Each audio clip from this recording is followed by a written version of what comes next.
This is Wait crazy. a minute. Hold on. Oh, no, stop for a minute. second. Slow down. The world is getting crazier. People are acting more and more insane. The end of the world is tomorrow. Tomorrow. There's only one thing to do when the world is falling apart. Listen to Basil and Gonz as they discuss this week's news and events through the lens of Bible prophecy. You are listening to Canary Cry News Talk. You're listening to Canary Cry News Talk. Today is June 26th, 2020, episode 213. And this week, Masked Waccine Wizards. And I am not your echo chamber, but I am your buddy Basil. And this is Gonz. Welcome to episode number 213. We're the Gangsta Clique, Basil. Did you know that? That's always been us. I did not know that until I got my rap lesson from my favorite rapper, Gonz. Well, I'm surprised you didn't know about 213. Maybe you're too young.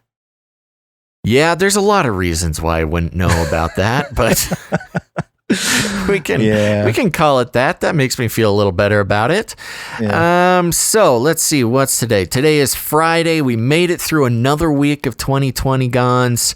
Congratulations. I think we need to start, giving out blue ribbons every week. We make it through this very strange time. Was blue the first place ribbon or was red? I think red was second place, right? I'm trying to remember all the colored ribbons. Gonz, that's so sad that you don't know what color the first place ribbon is. Of course it's blue. Okay. Did you just not win enough blue ribbons? I was winning medals, not ribbons. So okay. Okay. Watch out, everybody. Okay, well, anything exciting happened since Wednesday's show? No, not enough sleep is pretty much what I've been getting. Yep, that's about the same over here. So I think we're in the same, I don't know, same something. Bag, box. Same cage that we're trying to rattle ourselves out of. Yeah, rattle the cage, everybody.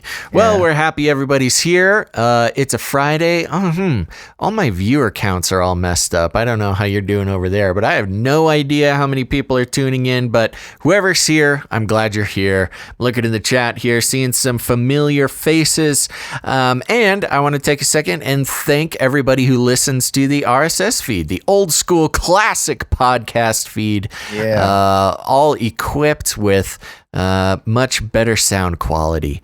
Yeah, no skipping, for you guys. No cutting out. No stream emergencies. Just the raw version of us going, "Oh, we dropped. Oh no. Oh, look at the kilobytes per second. It's way down." And everybody needs to join in the prayer group here to make sure that no emergencies happen to today's stream. We've already been having some internet issues over on your side, Gonz, but we'll be praying for a supernaturally speedy connection today. Yes, absolutely. Yeah. Please, Lord, we need it. The internet here dropped right before we went online. Like everything. I know. Just as a little tease, a little teaser. We are getting things going and. Boom, no internet for Gonz, but we'll see how it goes. It's fine. Okay, well, do you want to jump right into a Flippy update? Let's do it. Flippy update. Do you want fries with that? Okay, here we go, everybody. We're going to be checking in on our good buddy Flippy. If you don't know Flippy, let me introduce you. Flippy is the name we have for the disembodied robot arm, originally flipping burgers, but now he is finding ways to steal all our jobs, enslave our children, and flirt with our spouses. Use it as a proxy conversation for robotics worming their way into all of the different professions and different corners of our life, sometimes without us even knowing. So today, Gonz, I'm on digitaltrends.com, and the article is titled Rehab Robot exoskeleton helps stroke patients with physical therapy. All right, so watch out, physical therapists, because over the past few years, robot exosuit technology that's capable of augmenting human movement with high-tech components has gone from a sci-fi dream to a tech reality. Many of these wearable robots focus on augmenting the strength of their users for applications like lifting heavy objects in factories. However, an upper body robot exosuit developed by researchers at Austin, Texas-based Harmonic Bionics takes a different track. Ooh, Harmonic Bionics. That's a fun name. Designed to be used for both arms in a seated position, Harmony SHR is a rehab robot exosuit intended to be utilized as part of the physical therapy for stroke patients or those with some other injury that limits mobility. It features 2 articulated arms that support the weight of the user's arms and move them through pre-programmed exercises that can be customized for each user. It can also function in a mode in which the robot assists just one arm, which follows the patient-driven movement of the opposite arm. Quote, Harmony SHR is an upper extremity robotic rehabilitation system that works with the patient's scapulohumeral rhythm. Wow. To enable natural comprehensive therapy for both arms, reads the description of the wearable therapy robot. Ooh, therapy robot. Ooh. When combined with Harmony SHR's weight support mode, this unique shoulder design may allow for earlier initiation of post-stroke therapy. Harmony SHR's pre-programmed exercises promotes functional treatment through patient-specific movements that can enable an increased number of repetitions per session without placing a larger physical burden on therapists or their resources. As the only rehabilitation exoskeleton with bilateral sync therapy, Harmony SHR enables intent-based therapy by registering healthy arm movements and synchronizing that motion onto the stroke-affected side to help reestablish neural pathways. So there you go, Gons. Actually, let me finish this. The upper body robot exosuit essentially carries out the same job as a physical therapist, helping patients to build up strength and confidence by getting them to complete repetitions of certain movements. But unlike a human physical therapist, Harmony SHR could theoretically carry out unlimited repetitions without tiring. It is also possible that patients might be able to access the robot in clinical settings where there is not necessarily a physical therapist available. This is just one more example of how robots are being used in healthcare and rehabilitation, whether it's wearable robots for helping people to walk or help restore movement through training, medical interventions carried out with the aid of surgical robots, or even emotional support robots. No, robots aren't going to be replacing healthcare professionals in any of these capacities, but they're increasingly going to be lending a hand, or in this case, maybe even 2 of them. Watch out, physical therapists. Harmonic Bionics is coming for you. Yeah. Well, yeah, I mean, it's cool that it's helping people or whatever, but yeah, the obvious concern being, if you, let's say your body doesn't move in a certain angle, it's going to just, the robot's not going to know. And it's really interesting because, my days as a swim instructor, teaching little kiddies how to swim, part of the whole thing is muscle memory. And so you grab their wrists of the little kids, you get their heads, you dunk them underwater, and you literally move their arms in the way they're supposed to. But as a human being, you can kind of feel if they don't move that way, if they're not going to make it, if they're not going to make it. But and every body's a little bit different, flexibility, all that kind of stuff. But a human being, able to sort of gently guide them in the direction they're supposed to move. But these rehab robots, anti-robot Gons? Well, I'm just concerned about the person that's going to say, ow, ow, and the robot's going to go, no, you must move this way, blah, blah, and then it's going to just and break their arm, Just, well, hopefully they'll figure that out in testing. But yeah, this is interesting. I mean, I don't know much about physical therapy, but what this is another stepping stone in the long line that we've seen of the attempt to replace a lot of professions or vocations that really kind of count on the human touch of things. They're even talking about emotional support robots, things like that, where, a lot of times you kind of do need that human touch to help you get through a problem. And we'll see how these robots develop as we go. But, it's always in the context of medical or rehabilitation or something like that, of course we need the technology to make us to make the process easier. Now, I don't know. Have you ever had to do physical therapy? Yeah, plenty growing up. Okay. Had a lot of issues with the shoulders, rotator cuff, the whole deal. I think our stream is having a lot of problems. I'm seeing very low bit rate over here. And I think people are complaining in the chat. I don't see anybody complaining in the chat yet. But I did. 42 it already passed up. You're not paying attention. 42 does say his wife is a physical therapist, so they got to watch out. Oh yeah, be careful. Well, they're going to start bringing it into the physical therapy office at first. Hey, we have this machine over here. That's how it's going to start, and then eventually the revolution against the machines will start by sabotaging all these machines. Coming in to work alongside human beings. Of course, that's what they say about Flippy. But you never know. You never know. I know. Never know. All right. What do you got? We have a ton of Rona stuff. I mean, tons. I mean, that's the second coming of the Rona is here. And so we're going to start off. We're going to start a little lightly. We'll get into the mask thing and Bill Gates and all that. So you're going to hear this jingle a lot today. COVID.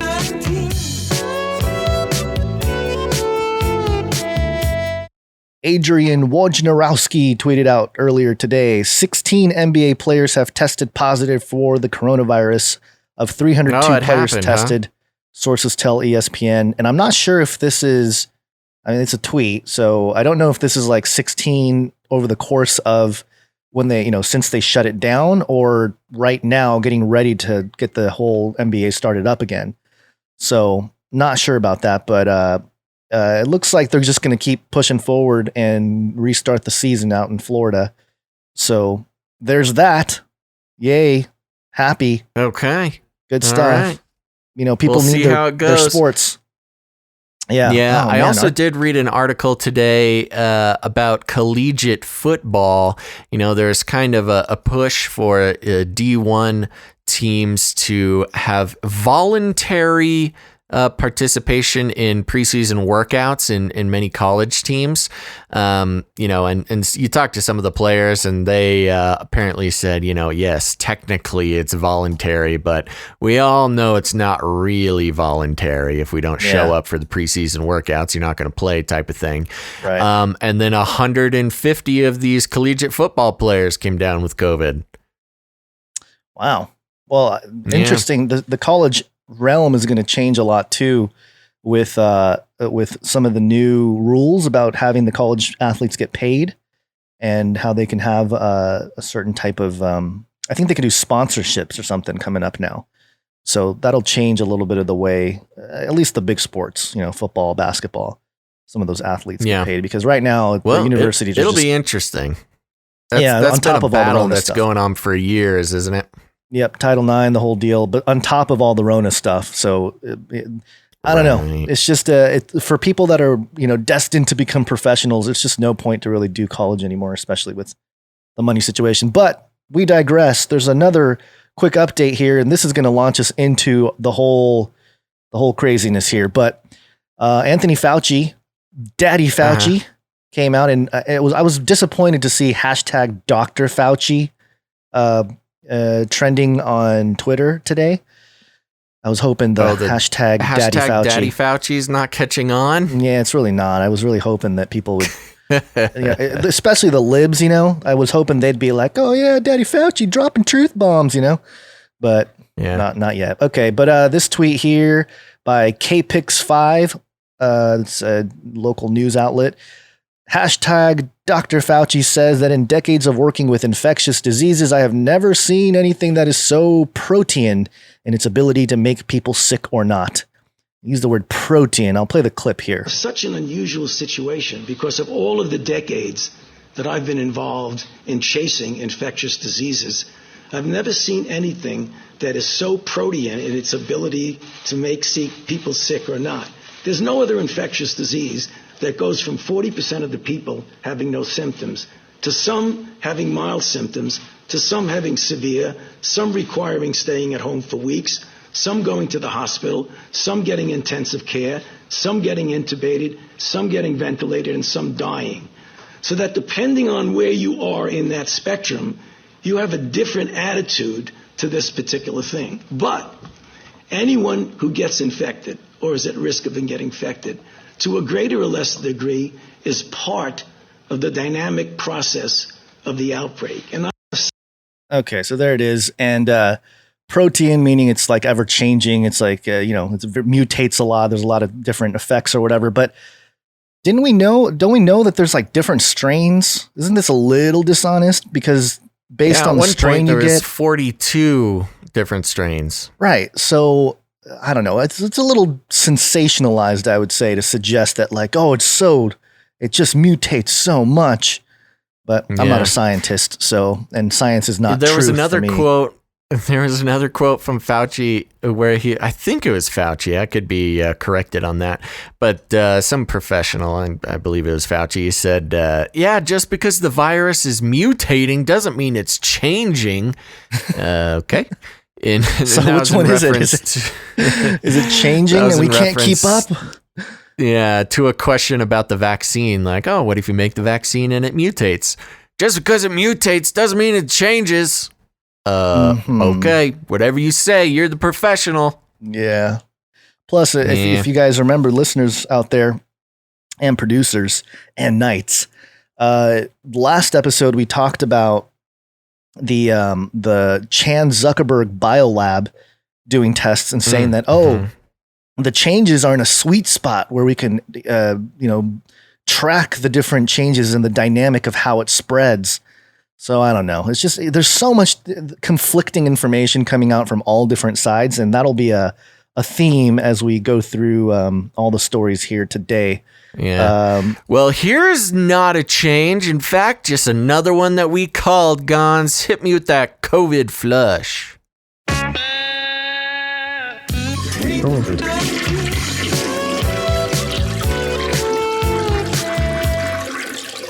That's right. And also, I think it's time we hit that mom jingle. Other, there is no other like mother. So treat her right, come on. Okay, this is dailymail.co.uk. The article is titled Mums Who Have Been Secretly Stockpiling Toilet Paper Since the Coronavirus Outbreak Began Proudly Showing Off Their Huge Stashes as Panic Buying Takes Off in Australia Again. And yes, we called it last episode. The toilet paper hoarding is about to start. I mentioned how the toilet paper aisles had never recovered from the initial stockpiling frenzy, and now we found out why. The article reads, mothers who have been stockpiling toilet paper since the coronavirus outbreak are showing off their huge stashes on social media as supermarkets bring back its shopping restrictions nationwide following a spike in panic buying in Melbourne. Okay, so we're talking about Australia here. From Friday, shoppers can only buy one packet of toilet paper at Kohl's, while Woolworths customers have a 2-limit purchase. The shock announcement comes after both supermarket giants were forced to reintroduce shopping limits on essential products in Victoria. Despite the restrictions, super organized bulk buyers revealed in a Facebook group they have been preparing themselves after struggling to get their hands on toilet paper during the coronavirus isolation in Australia. Quote, who here has a toilet paper stockpile? Surely I'm not the only one. Since the crazies took all the loo paper a few months ago, I have actually started to hoard it now. I currently have 13 packs of loo paper, making that 232 rolls, one woman said. Many shoppers responded to the thread admitting they have been bulk buying toilet paper over the weeks, while others said they have been preparing their fully stocked cupboards or spare room long before the COVID-19 outbreak. Quote, "I've been buying a 20-pack every week instead of every fortnight." Okay, so I've got back a little the fortnight. You wanted that, didn't you? Or somebody wanted that. Bringing back Fortnite. Yeah, I think, that, wow, Into the good vernacular. memory. That was a long time ago I mentioned that. So I've got a little bit of stashed, one woman said. Another mother said, "I'm starting to buy an extra packet of toilet paper each time I go shopping, waiting for the second wave to hit." Some shoppers revealed they started their toilet paper stockpiling because they didn't want to line up at 6 a.m. again, while one mother said she had no choice but to start a stockpile for her family of 6 after she struggled to get her hands on basic items during the isolation. So there you go, Gons. Did you spend your time stockpiling toilet paper the past month or so? Not really. We have a stash, but not really thinking that the second wave is going to become so crazy that we need the toilet paper is going to be the first. Yeah, I think people concern. realized after the first one that toilet paper is not the absolute most essential. I did buy a spare bidet, though. So I've got a bidet and a spare bidet just in case my luxury item breaks down in the apocalypse. Wonderful. Yeah, you recommend it to everybody that's the way to go. Way to go. I'm telling you, it'll change your life. They're like $30. And it's a whole new way of living. You got to get used to it, but it's so fresh. Okay, there you go. So there's the toilet paper update. The COVID, that is weird that this whole COVID thing, the last like 3 or 4 episodes, we've had something to do with the restroom being associated with the whole COVID We're situation. just becoming a potty show, Gons. What is happening to us? COVID.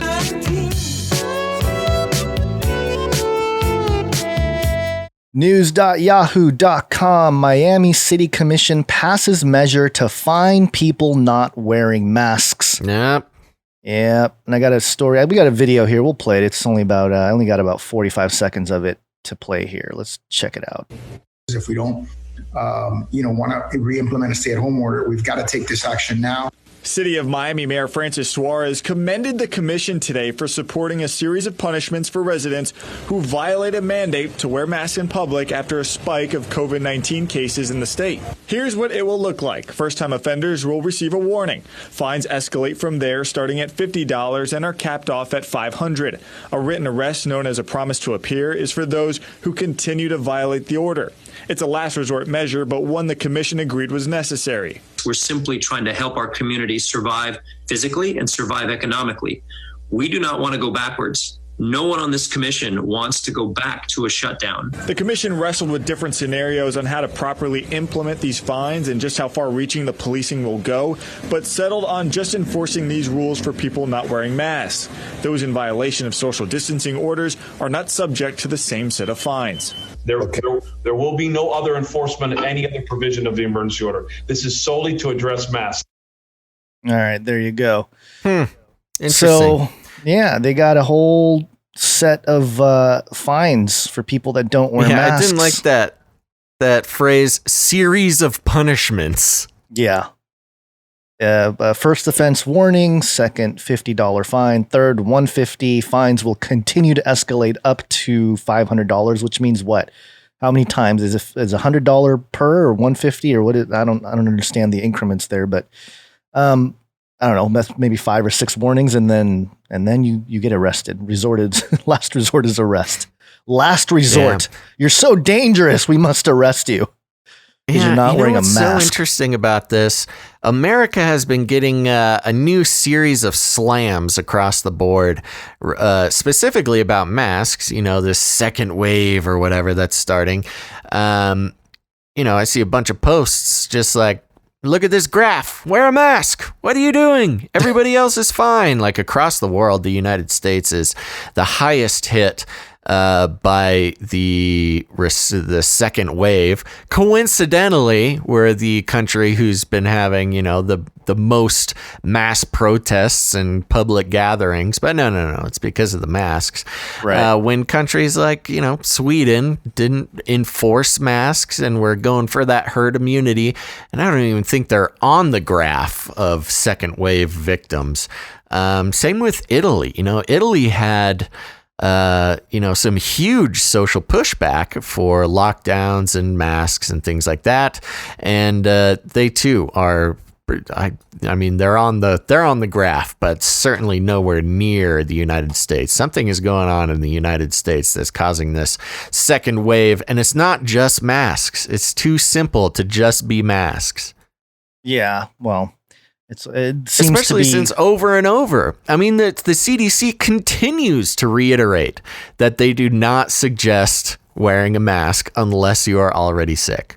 Right. Well, I think they changed that a little bit in like May or something. But yeah, part of it too is the political climate here, election year, and the whole and we'll get to the Chaz thing, the whole civil unrest took over for a little while, and that kind of died off. They got their burning cities and statues toppling over and all that kind of stuff, and that sort of wore off a little bit. So now it's time for Fauci and Bill Gates to pop their head out again, and just in time back to it, just in time for 4th of July weekend. Just a timing issue. Can't have people going out. Yeah, can't have people enjoying. Maybe if we celebrating the country. I have a plan. We have a Black Lives Matter protest. It's a Black Lives Matter water ski protest. It's where we all go to the lake, go boating, go water skiing, in solidarity with Black Lives Matter. That way COVID should be fine. Nothing will pop up. I see what you're doing there. There's another story. And this looks weird because I was trying to figure out how to turn off the autoplay of the video. And so I just changed it to a text-only article. But KGW.com, Oregon man jailed after refusing to wear face mask in court. Municipal court judge issued a warrant for failure to appear in contempt of court after a man refused orders to wear a mask, then walked out of the courtroom. This is Sweet Home, Oregon. In the small town of Sweet Home, Oregon, a man said his refusal to wear a mask landed him in jail. We're in unprecedented time, he said. Ray Towery, Sweet Home city manager. We're all kind of learning as we go through this. Towery's been fielding a lot of questions about what happened in Sweet Home Municipal Court Wednesday. John J.T. Colbeth appeared on harassment and traffic citations. He also refused to wear a face mask. Colbeth shared his account of what happened on the Lars Larson radio show. Quote, when I checked into the clerk's window, the clerk promptly told me, well, you need to have a face mask. I was confused and said, well, I don't, and I'm not going to because I have enough breathing issues as it is. She goes, well, the judge is going to disagree with that. He did. Towery said Judge Larry Blake Jr. didn't back down on face mask requirements. Quote, Blake said, you need to wear a mask, and again, Colbeth refused, said Towery. The judge said, well, you don't really have a choice, essentially. And Mr. Colbeth said, well, then I'm going to leave. And he left. Colbeth said he tried to explain his health reasons for not wearing a mask to the judge. I said, I have enough respiratory issues as it is, but I'm more than willing to come back another day. And he didn't like that idea, said Colbeth. So finally I said, fine, I'll just leave. Minutes later, the Sweet Home police chief, it just sounds funny, the Sweet Home police chief arrested Colbeth in a parking lot and booked him into the city's jail for failure to appear in contempt of court. So, I guess I can read the rest of it. It's not really terribly important other than the point that the judge in the city there was trying to make was that you're not being arrested for not wearing a mask. You're being arrested for not showing up to court. And it's kind of like, it's a little, I don't know. It feels like the judge was bitter about something and used that against him. And I get it. He walked out in a situation, but he was there. He did show up. If you walk out of court, you're going to get busted. Yeah, but it's just another situation where they're trying to make people who don't wear masks guilty of anything, really. And at this point, it's kind of like, hey, you don't wear a mask? we'll find the loopholes to get you in trouble. Yeah, because if you don't wear a mask, you're a murderer, Gons, and you hate your grandma. Yeah, that's precisely the thing. That's how they get you. I saw this along with this whole thing, this article or this medrxiv.org, I guess, study has been sort of making the rounds, at least on my social medias. And the title of the study is Face Mask Wearing Rate Predicts Country's COVID-19 Death Rates. And it's not, has not, okay, it says in this article is a preprint and has not been certified by peer review. So it's not been peer reviewed. And the abstract is kind of technical, so, we won't read it. But basically the whole idea is, based on the numbers, we can prove scientifically, or statistically anyway, that those who don't wear masks are more prone to die from coronavirus. So there you go. But more, it's not more peer science reviewed. is truth. It's not peer reviewed, but yeah, a lot of people sharing it. Well, you can't believe it if it's not peer reviewed. That's what science says. Yeah, science. And then we got one more before we move on here. But this this video, 10-second video, Tobias Elwood, I guess he's a reporter, lets slip the communist plans. No coronavirus vaccine, no go to places like beaches. We need to make sure that no beach is seen like we saw yesterday. Those scenes were unacceptable given this enduring pandemic. Until there's a vaccine, we should not be seeing behavior like this. Like going to the beach, that kind of behavior. No, we can't allow that. Without a vaccine or Waccine, we can't have this kind of behavior. Going to the beach. Yeah, so what was he saying? Is he saying we need a Waccine to go to the beach? Yes. Yeah, that's what's coming, folks. Told you that. I know, but I mean, it's just more of the same, and more of that. Guilt tripping people, and man, the news media. It's just so bad. I just really don't like it. Well, let's get the scoop, Gons. Let's check in on one of our favorite four horsemen of the technocalypse and what he has to say about vaccines. Things that are genetically modified organisms, and we're injecting them in little kids' arms. We just shoot them right into the vein, right into the vein, right into the vein. Right into the vein, right into the vein, right into the vein. Okay, CNN.com, here we go. Bill Gates, U.S., not even close to doing enough to fight pandemic. Not even close. Not even Bill close. Gates says, people, pick up your game a little bit. The article reads, Microsoft founder Bill Gates said Thursday that the current coronavirus picture, both globally and in the U.S., is more bleak than he would have expected. That's pretty hard to believe, Bill Gates. You were putting out quite a bleak message for a while there. I'm not sure if, the extinction of the human race, if you could get any more bleak than that. But if you say so, okay. Yeah. More bleak than he would have expected. Speaking to CNN's Anderson Cooper and Dr. Sanjay Gupta in a coronavirus town hall, Gates said the fact that people are still dying in the U.S. today shows that the country is not even close to doing enough to fight the pandemic. Wait, hold on. Quote, hold on. Before you go on, couldn't you say that about anything that kills people? Like any topic that continuously kills people? You can say, the country's not doing enough. People are still dying in the U.S. today. Yeah. I mean, car crash. That is interesting. People can use all kinds. I mean, I don't know. Anyway, go on. Well, the way that the article reads, it says, speaking to CNN's Anderson Cooper and Sanjay Gupta in a coronavirus town hall, Gates said the fact that people are still dying in the U.S. today shows that the country is not even close to doing enough to fight the pandemic.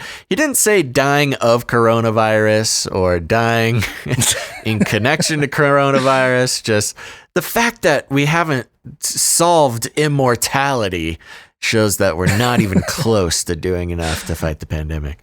Transhuman technocrat. Yes, it's possible to ramp up testing for a new pathogen very, very fast, he says. Okay. In fact, a number of countries did that extremely well in this case, and the technology keeps getting better there. The U.S. in particular hasn't had the leadership messages or coordination that you would have expected. Okay, if I mean, isn't he the leader? That's a good point. I thought Bill was the leader. Yeah, Bill's our leader. Come on, pick up your leadership messages. You know, that's the thing. When it comes to this coronavirus thing, it's all about leadership messages or coordination. Is it? I mean, Come on. Isn't there anything else involved in not getting sick than just leadership messages? Anyways, 8 weeks ago, when Gates was last a guest on CNN's Town Hall, the death toll in America stood at 63,000, with more than 1 million cases recorded. Today, those figures have doubled. There are at least 2.4 million confirmed cases of COVID-19 in the U.S. and more than 122,000 people have died, according to Johns Hopkins University data. That's interesting that it's only up to 122,000 now, because we were significantly over 100,000 8 weeks ago. But then actually, Birx came out, a lot of people came out and admitted that they had not been counting this correctly. And on the CDC website, they about halved the number. Again, this was about a month or two ago. But apparently now we've climbed back up to 122,000. Gates attributed the rise in numbers to a lack of testing and contact tracing, as well as a lack of mask wearing. He said other countries that had done those things effectively had seen numbers drop. Okay. But haven't the numbers dropped here too, technically? I mean, other than the surge that happened this week that everyone was freaking out about?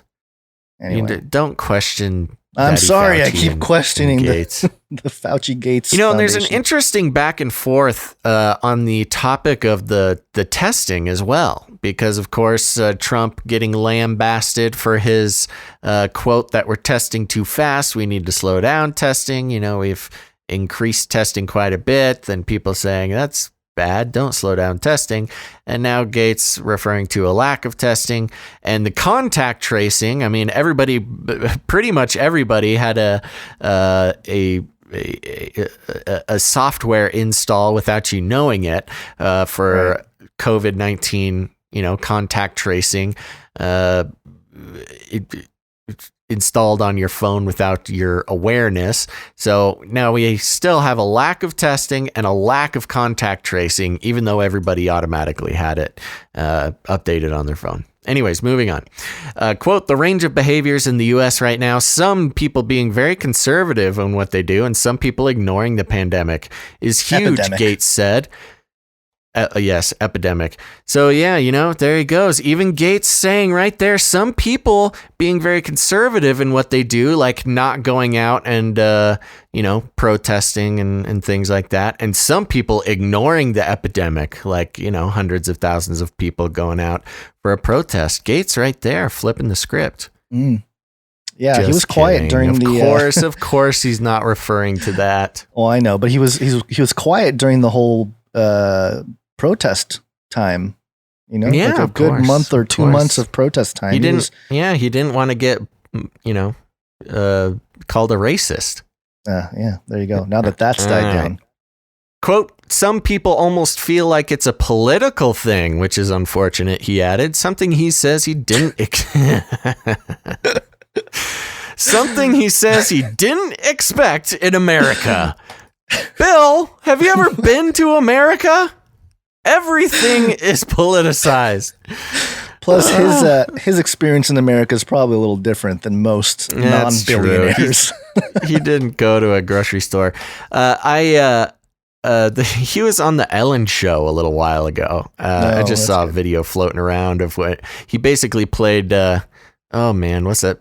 Basically, like a version of The Price is Right, where he would guess the prices of regular objects in the grocery store, and of course is wildly wrong on everything. It reminds me, did you ever watch Arrested Development? Yes, long time ago. There was a scene where Lucille Bluth, the rich mother, she says like, well, how much could a banana possibly be? Just go buy a banana. How much could it cost? $10? $25? And that was like Bill Gates trying to guess how much a bag of Tostino's pizza rolls were. All right, continuing. Gates dismissed the White House's claim that an increase in case numbers is a direct result of an increase in testing, calling it completely false.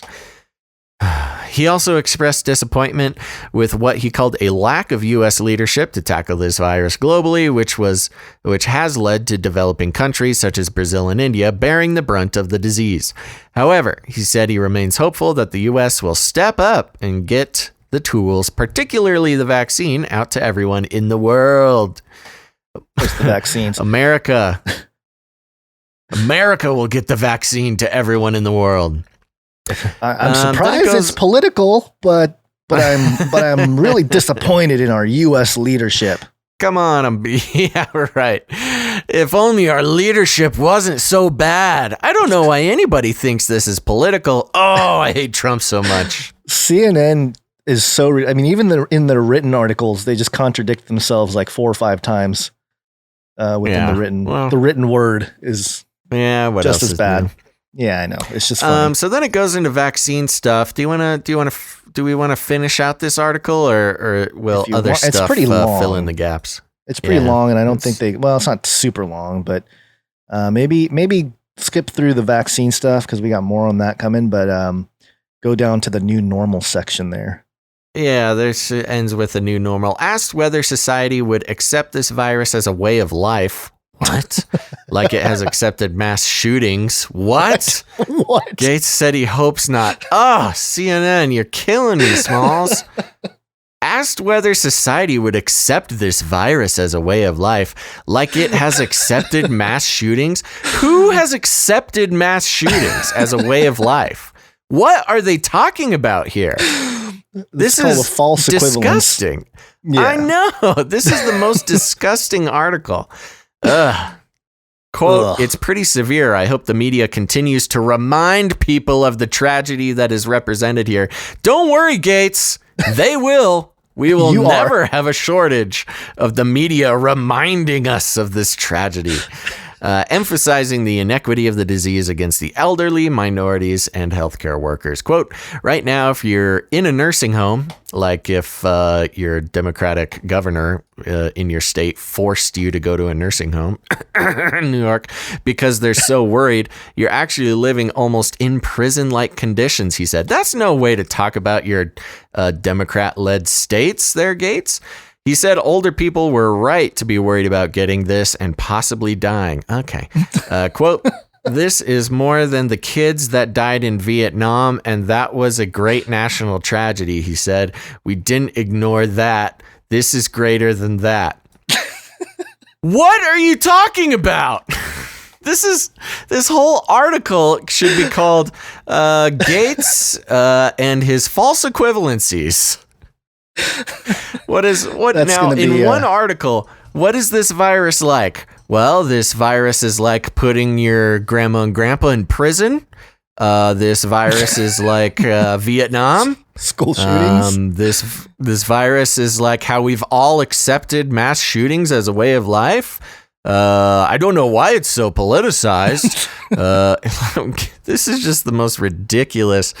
I know people know this already, but I hope somebody out there, I hope just taking the second to critically think about how this article is written will help influence somebody away from referring to CNN for every single piece of news.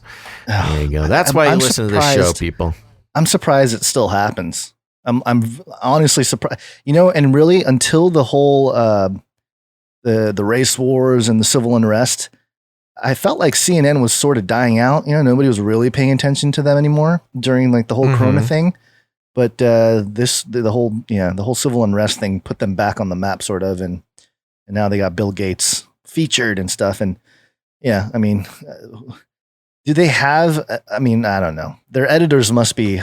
Obviously they're just as bad here because you're talking about CNN. CNN, I'm sorry, yeah, CNN. Well, they got that little wake up call during the riots, where the CNN headquarters got tagged, and they had to put up a wall out front to make sure people didn't enter the building.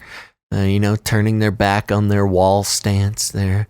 Yeah, You know- CNN. I think there is a greater number of people who are turning their back on CNN than we think. Yeah, for sure. I just like this sentence. He said older people were right to be worried about getting this and possibly dying. I mean, I don't know, it's just such like of course. I think most older people are, have thought about their demise. I mean, the older I get, I definitely think about it more. No fun. Well, in connection with this, we don't need to redo any jingles or anything, but just in connection real briefly, we'll head over to businessinsider.com with an article titled Bill Gates Says the final hurdle to a COVID-19 vaccine will be ensuring that people actually use it. And just to run through the bullet points of this, Bill Gates says a final hurdle to distributing a COVID-19 vaccine will be ensuring that people decide to take it. Given such a sneaky way to say it, we have to ensure that they decide to take it. Yes. You still have free will, but we're not going to force you to take it. We're just going to force you to decide to take it. Exactly. Given the urgency of the pandemic, testing vaccine candidates with a wide variety of populations and age groups can prove challenging. No kidding. Still, Gates believes that a lot of people will take the vaccine when it becomes available and believes herd immunity can be achieved if 70 to 80% of people take it.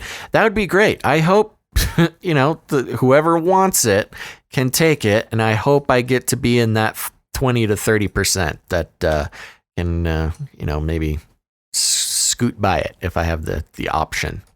I was hoping that the Business Insider would have a little more credibility here, but then the very first sentence just references Bill Gates and what he said in the recent interview with CNN. So there you go.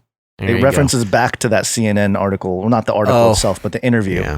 Yeah. I mean, that should give it away. Bill Gates choosing to be on out of all the outlets he can do interviews on, he picks CNN. If that doesn't tell you that this is a whole controlled message, then I don't know what to tell you. They're best buds. That's the thing. Oh my gosh. Yeah. Okay, and one quick connected article here, again, just to cruise through. This is on truepundit.com, so take that for what you will. It says, exclusive. Bill Gates negotiated $100 billion contact tracing deal with Democratic Congressman, sponsor of bill 6 months before coronavirus pandemic. So this is, this is kind of interesting. The Bill and Melinda Gates Foundation helped negotiate who would score a $100 billion government-backed backed contact tracing contract in August of 2019, 6 months before the pandemic arrived in the United States and 4 months before it swept through China. The shocking revelations were unveiled on the Thomas Paine podcast. Oh, little plug for somebody else's podcast there. Whoopsies.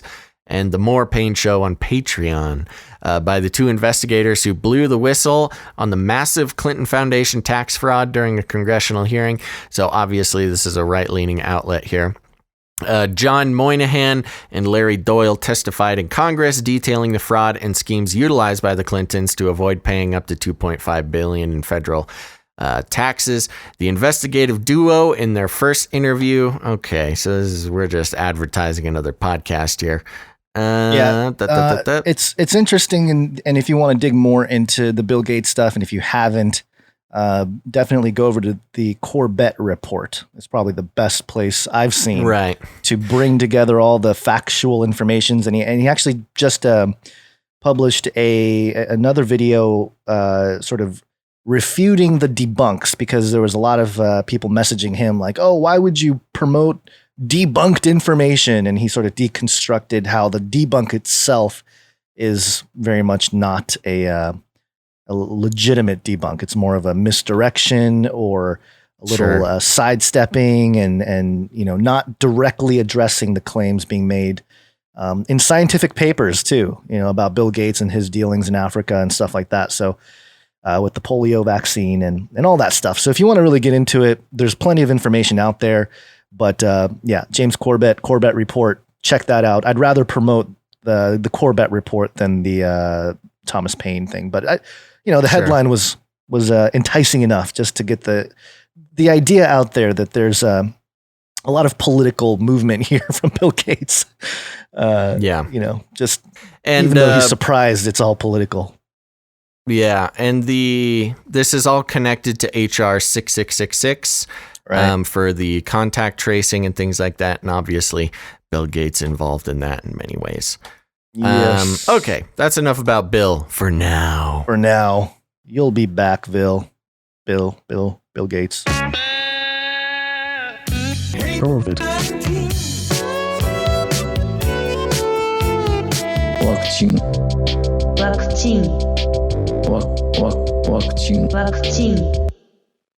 This is CBSNews.com.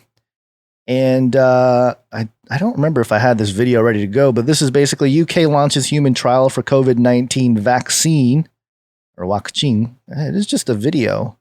I thought I had a written article here. Should I play the clip? Yeah, let's see what it says.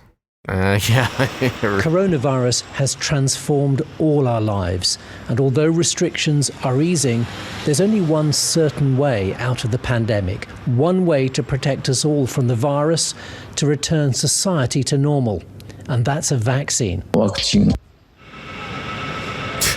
Never has science responded so fast to a global health threat. What usually takes years has been done in months. There are now more than 120 coronavirus vaccines in early development. 13 have begun human trials, 5 in China, 3 in the United States, 2 in the UK, and 1 each in Australia, Germany, and Russia. We'll need several to work if there's to be enough doses to protect 7 billion people on the planet. After Oxford University, now Imperial College London is the latest to begin trials. Kathy, who's 39, is one of 300 volunteers who'll receive the Imperial vaccine. She'll get a second booster dose in 4 weeks.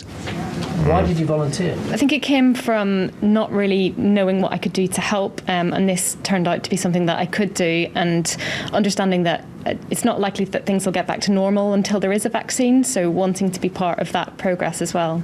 If the safety trial goes well, a further 6,000 volunteers will be immunised in the autumn. Trials might also need to happen overseas, in virus hotspots, because that's the only way researchers will know for sure if it offers protection. I wouldn't be working on this trial if I didn't feel cautiously optimistic that we will see great immune responses in our participants. But there's still a long way to go to evaluate this vaccine. This is a really unusual vaccine. The synthetic genetic code it contains should instruct muscle cells to produce the spike protein found on the surface of coronavirus. That should prompt the creation of antibodies. And that army of antibodies should remain on guard in case of future exposure to coronavirus. And if it works, prevent infection. Because it's all created artificially, with no need to grow any virus, the vaccine can be manufactured on a huge and concentrated scale. It means that we can make the equivalent of 2 million doses in the volume of a litre. So you imagine a litre bottle of lemonade, that would have 2 million doses in it. So when you want to start making vaccine for the world, if this is successful, and that's still a big if, it makes it so much more tractable because you don't have to build a factory the size of several warehouses. Imperial College say they could have enough doses ready to immunise 40 million people in the UK by next summer. But trials must first show the vaccine is safe and effective. There you go. UK launches human trial for COVID-19 vaccine. Interesting points about the synthetic part of this and just how little the liquid of they need to actually get it around and shoot people up with it. Yeah. Yeah, it's interesting, the route that they're having to take, mostly because of the speed at which they're trying to get this out, and over 100 different vaccines being worked on right now. The one weird thing that kind of weirded me out was we're hoping that multiple of these vaccines, we're working on so many, and we're doing that because we couldn't manufacture enough of one working vaccine, so we need to manufacture a bunch of different kinds of vaccines. Yeah. I didn't quite understand. I mean, if you honestly do find one that works, why would you even bother trying to manufacture others? Why wouldn't you just put the same resources to manufacturing the one that works? Yeah. So, and of course there's so much money tied up in this thing, and that's the reason why there's so many people working on it. It's because whoever can find the one that works is going to be a bajillionaire, right, which is, It's a part of the competition. problem with having a profit-driven vaccine market. Yeah, and along those lines, you brought up a point that actually was part of the next story here, which is from mirror.co.uk. Vaccine professor at Oxford University says little chance proving if it works. And this article is very interesting. A coronavirus vaccine professor at Oxford University says there is now little chance of proving if it works due to low transmission rates in the UK. Professor Sarah Gilbert, leading the University of Oxford vaccine trial, said that when COVID-19 transmission was high, lockdown was imposed to bring the rate down. But since the rates have dropped and the trial relies on a sufficient number of volunteers to have been exposed to the virus to see whether a vaccine protects them or not. However, if their chances of being in contact with an infected person are low, it will take a long time to demonstrate the efficacy of a vaccine candidate. Professor Gilbert told the House of Lords Science and Technology Committee, quote, "Of course, what happened was that because transmission, actually increased much more rapidly than anybody thought was going to happen, we had the lockdown, which fortunately reduced transmission. Quote, not so fortunate for those of us trying to develop vaccines in the UK. So unfortunate that they locked everything down because we now have essentially a very large safety immunogenicity study running in the UK with little chance, frankly, of determining efficacy." She added that the researchers' approach was to work with multiple different countries in different settings to give them the best chance of seeing efficacy in at least one of those countries. The committee heard the Oxford team is already running a trial in Brazil because the numbers of transmissions are much higher than in the UK. Quote, "As soon as we get a signal of efficacy and can compare that to the level of immunity that we are generating, that gives all vaccine developers really helpful information to let them know whether their vaccines are likely to work as well, and whether it will be 1 dose or 2 doses, and in older people and in younger people," she said. And some pictures of people getting shot up. Quote, "So the first efficacy signal is going to be really important, and as yet, we don't know which country will be generating that." Professor Gilbert and Professor Robin Shattuck, who is leading the Imperial College of London trial, said they were optimistic about their vaccine approaches, but cautioned that optimism should be balanced against known risk of success. Professor Shattuck said vaccine success rates, quote, "tend to be about 10% once you start clinical testing." 10%. Oh, interesting. But Yeah. added, quote, "I think in the UK we are very lucky that we have 2 vaccine candidates that are already in clinical evaluation. We think that probably both of those will work individually." And then the quote continues, "We also have the opportunity to have a look at them in combination, which I probably think nobody currently globally is thinking about." Prof. Gilbert agreed. Prof. Gilbert agreed with Prof. Shattuck, saying that if necessary, quote, "we can combine the vaccines to get something that works even better." She added, "The aim is to protect the population. That doesn't mean the vaccination has to be 100% effective. Even with a 50% efficacy, we can actually go a long way to protect the population."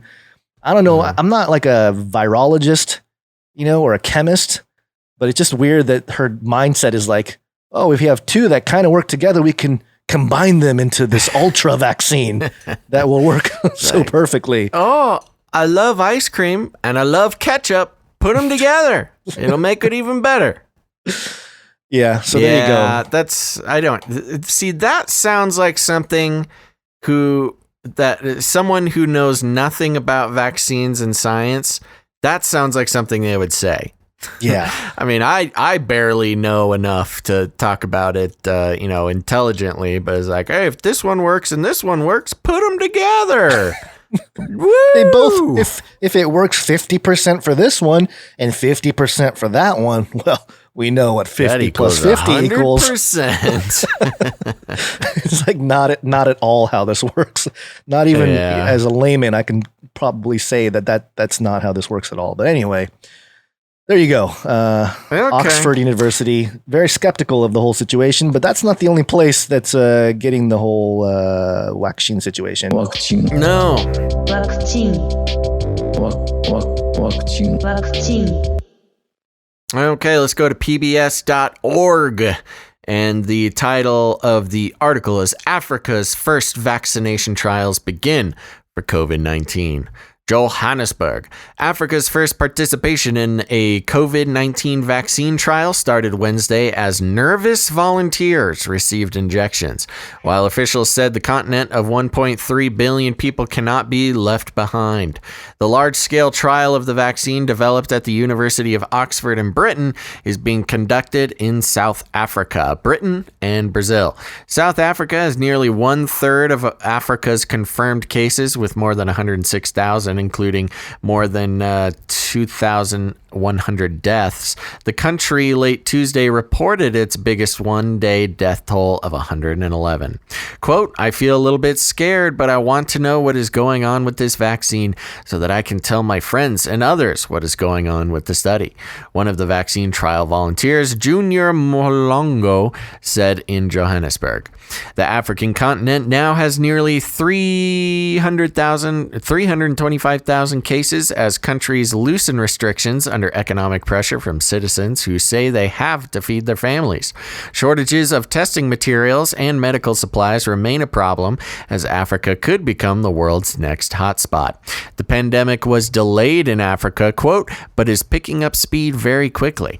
The Africa Centers for Disease Control and Prevention Chief John Nkingasong said Wednesday, with a steep increase in the number of cases and deaths. Quote, unless we act now, Africa is at risk of being left behind on the global vaccine. He warned a continental discussion and urged that local manufacturing and scientific expertise play a key role. Cameroon, Uganda, Tanzania, Kenya, and South Africa all have highly developed clinical trial capabilities, said Salim Abdul Karim, chair of South Africa's Ministerial Advisory Committee for COVID-19.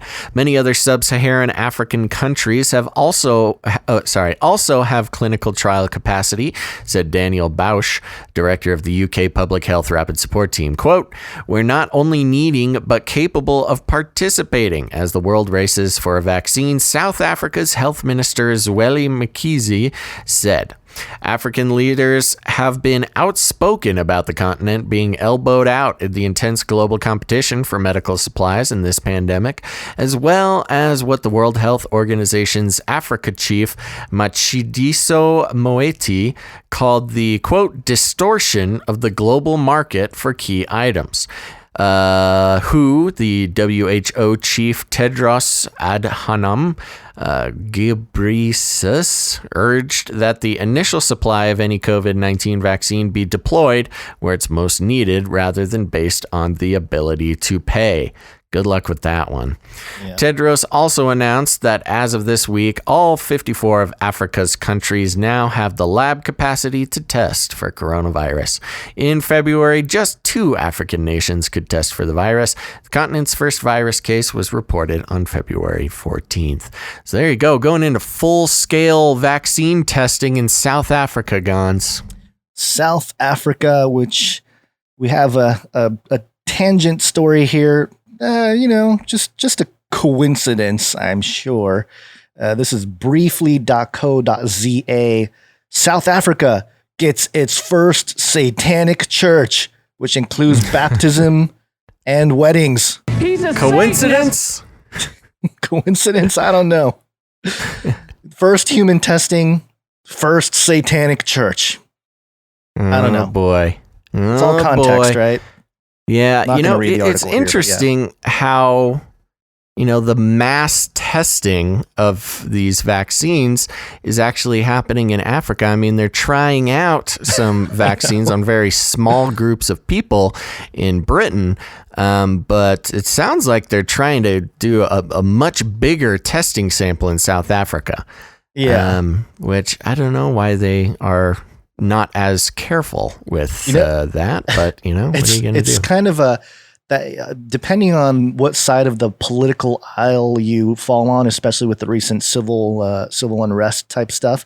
Mm-hmm. This is like it's a great thing or it's like a horrible thing, depending on the information, because if you're kind of a libjo type, it's like, oh, this is great. The African continent, they should get the vaccines first, and then if you're aware of all the stuff that Bill Gates has done over there and just the skepticism of this whole scientific dictatorship, it's like, why are they going to Africa first?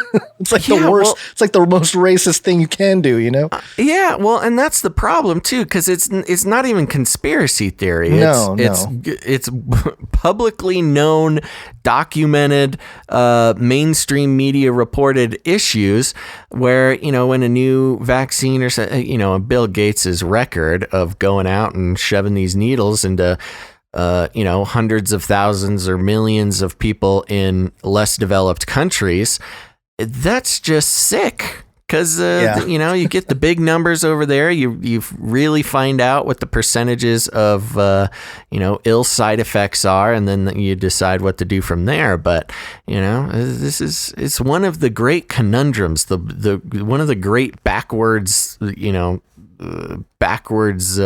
aspects of specifically, Bill Gates and his vaccine setup throughout the world. Yeah, absolutely. So he's been kicked out of a bunch of countries. He's not even allowed to go to some of these countries. Didn't Russia? I think Russia banned him and tried to ban Microsoft and the whole deal over there too. And you had the Italians, the Italian parliament calling for his arrest for international crimes against humanity. I think he got kicked out of India. I know that there's a bunch of political leaders in Africa who don't like the guy. I mean, how does he stay at the top of the heap over here? People just don't pay attention is what it is. Yeah. I see on Twitter all the time too, especially people that are, unaware. Like I read all the social media about Bill Gates killing people in Africa. Where's the proof? Yeah. Where's the proof, people? It's like, well, I mean, you just got to read some scientific papers and connect some dots, but all over. Try reading some news, not from CNN, but read it from other countries. I mean, these countries themselves are reporting this in mainstream outlets. They are. It's pretty wild.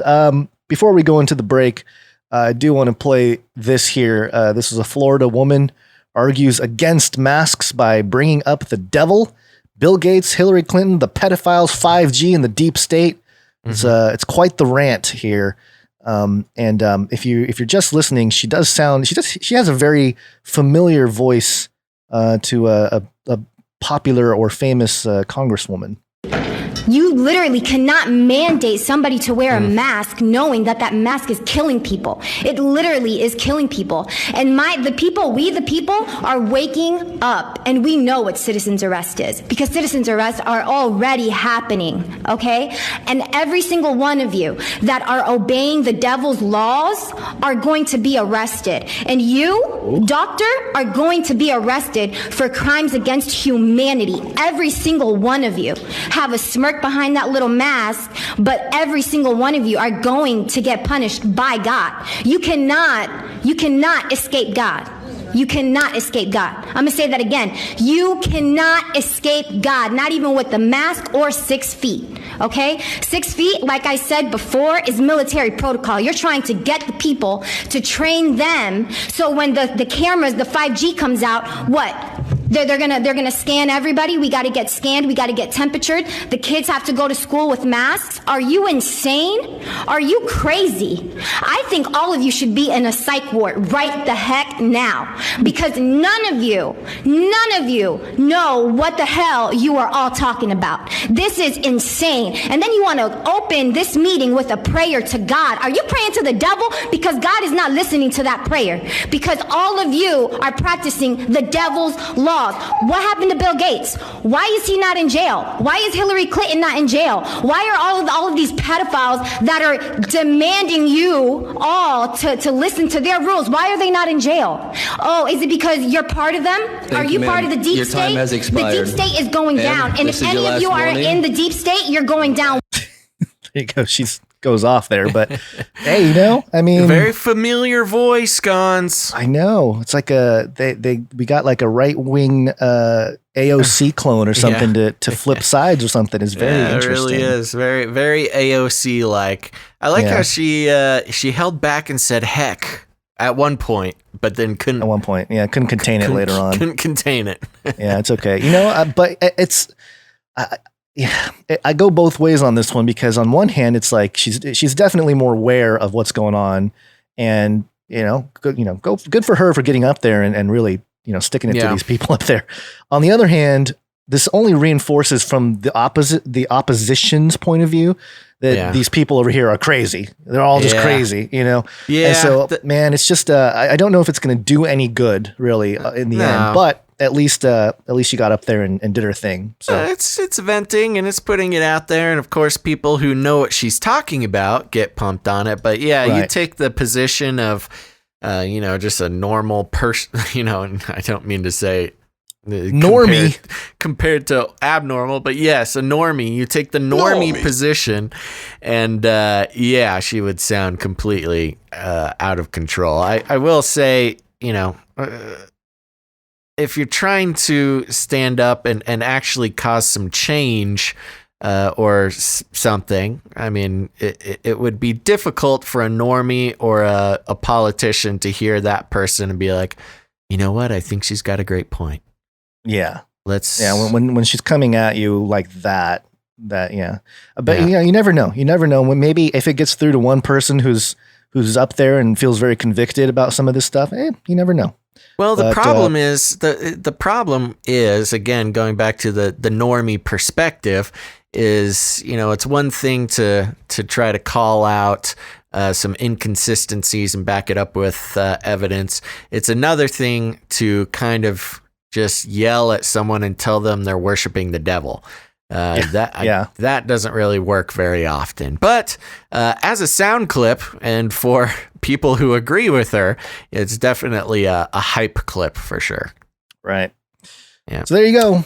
Okay, Gons. Well, break. Let's take a quick break. It's break time. Oh. Come on, take a break. Looks like I was kicked off the chat. Yeah, I still got mine going, so it's still going. You just connect to it. All right, hold on one second here. You do your thing. I'm gonna try to fix this real quick. Sounds good. What happened? Whoa. Yeah, I can see it on the stream. That's fun.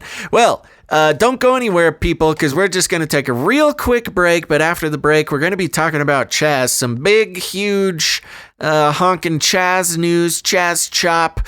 Things have turned a corner, and some pretty interesting turn of events happening up there in Seattle, Washington, as well as some updates on the beast system and another little we got to see what Elon's up to. So don't go anywhere.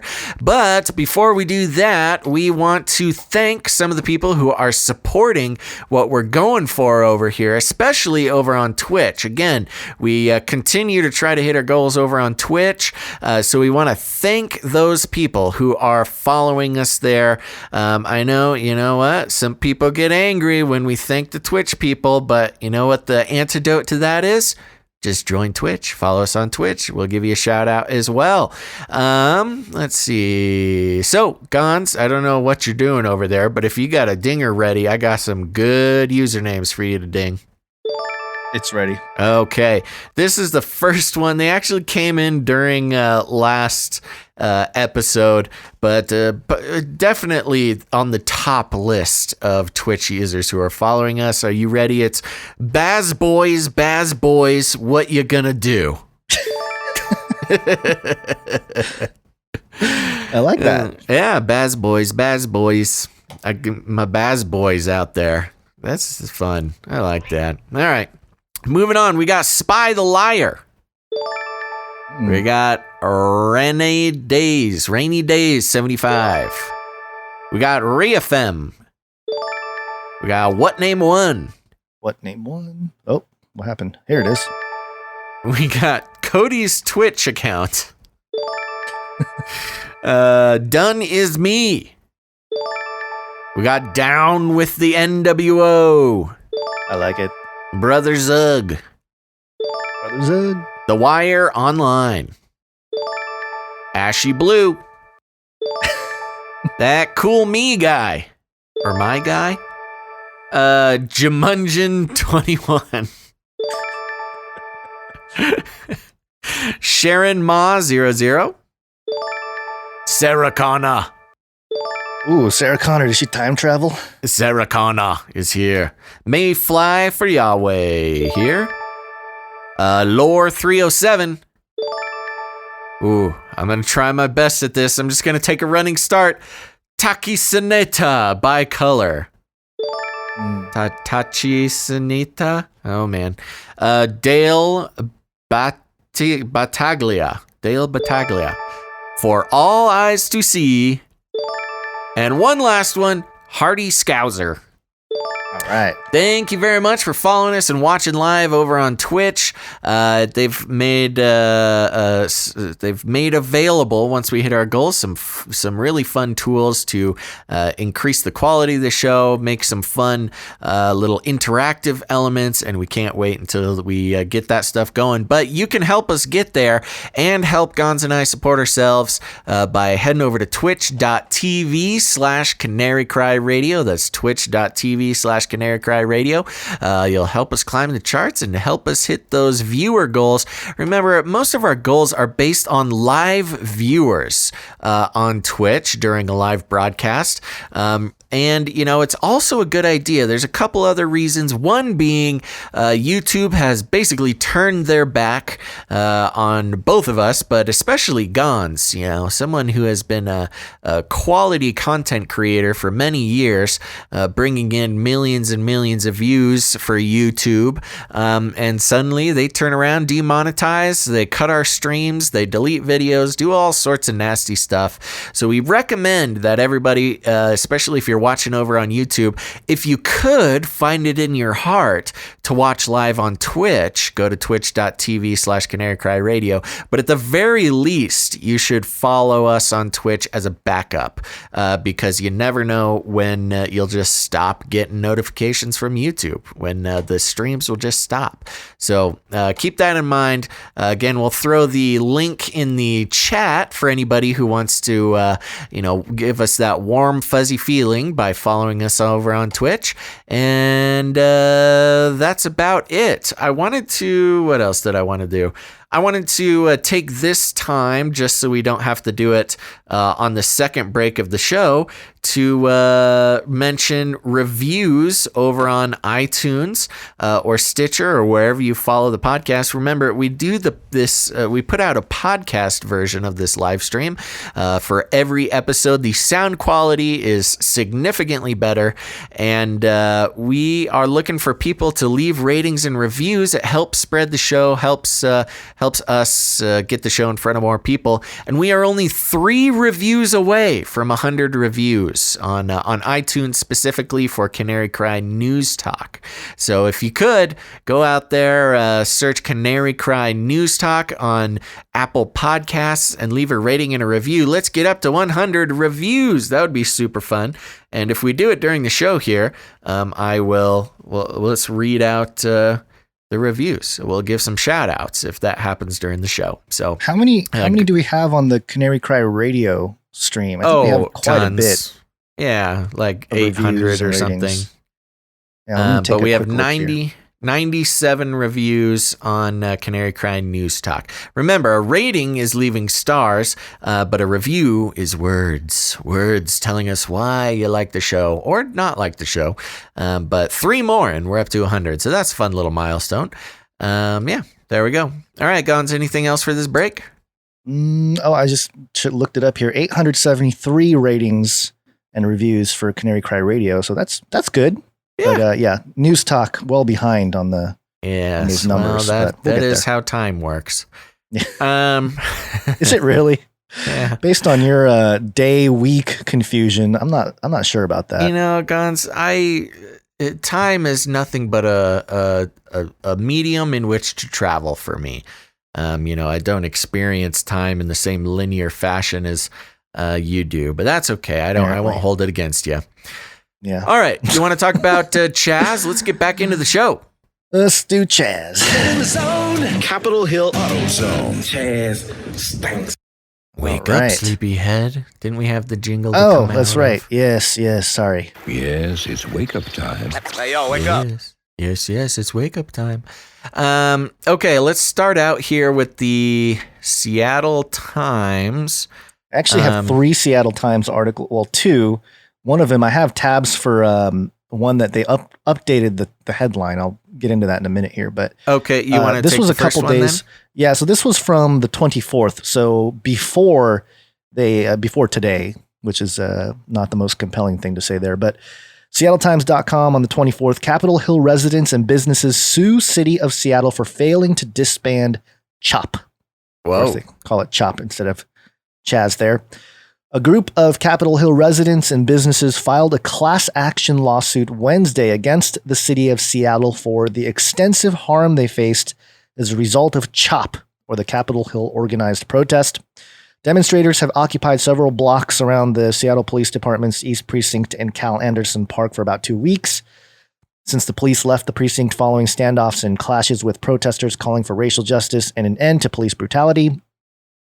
Calfo Yates LLP, the law firm representing the group, said in a statement, the lawsuit is, quote, not a step their clients have taken lightly, adding that they stand with the Black Lives Matter movement and support demonstrators' rights to free speech and assembly. The plaintiffs include owners of apartment buildings in the area and local businesses such as Cartender, which we reported on. Remember the guy that was... They came after him and knocked down the fence and all that, which was right outside the actual zone, if you remember, Basil. Northwest Liquor and Wine, Sage Physical Therapy, and Tattoos and Fortune. The lawsuit seeks unspecified damages. Quote, this lawsuit does not seek to undermine CHOP participants' message or present a counter message, the lawsuit says. Rather, this lawsuit is about the constitutional and other legal rights of plaintiffs, which have been overrun by the city of Seattle's unprecedented decision to abandon and close off an entire city neighborhood, leaving it unchecked by the police, unserved by fire and emergency health services, and inaccessible to the public at large. In a statement to the Seattle Times, a spokesperson for the city attorney's office said they haven't received the lawsuit yet, but when they do, they will review it and respond accordingly. The lawsuit blames the city for aiding CHOP occupants by providing them with stronger barriers, public restroom facilities, and medical supplies. It also mentions that residents and business owners now have difficulty accessing their buildings, receiving deliveries, and providing services to customers, with elderly and disabled community members facing magnified obstacles. Quote, the result of the city's action has been lawlessness, the Calfo Yates statement said. There is no public safety presence. Police officers will not enter the area unless it is a life or death situation. And even in those situations, the response is delayed and muted if it comes at all. Residents and business owners feel unsafe in their neighborhood because of the lack of public safety assistance, the lawsuit says, citing police's delayed response times after recent shootings in the area.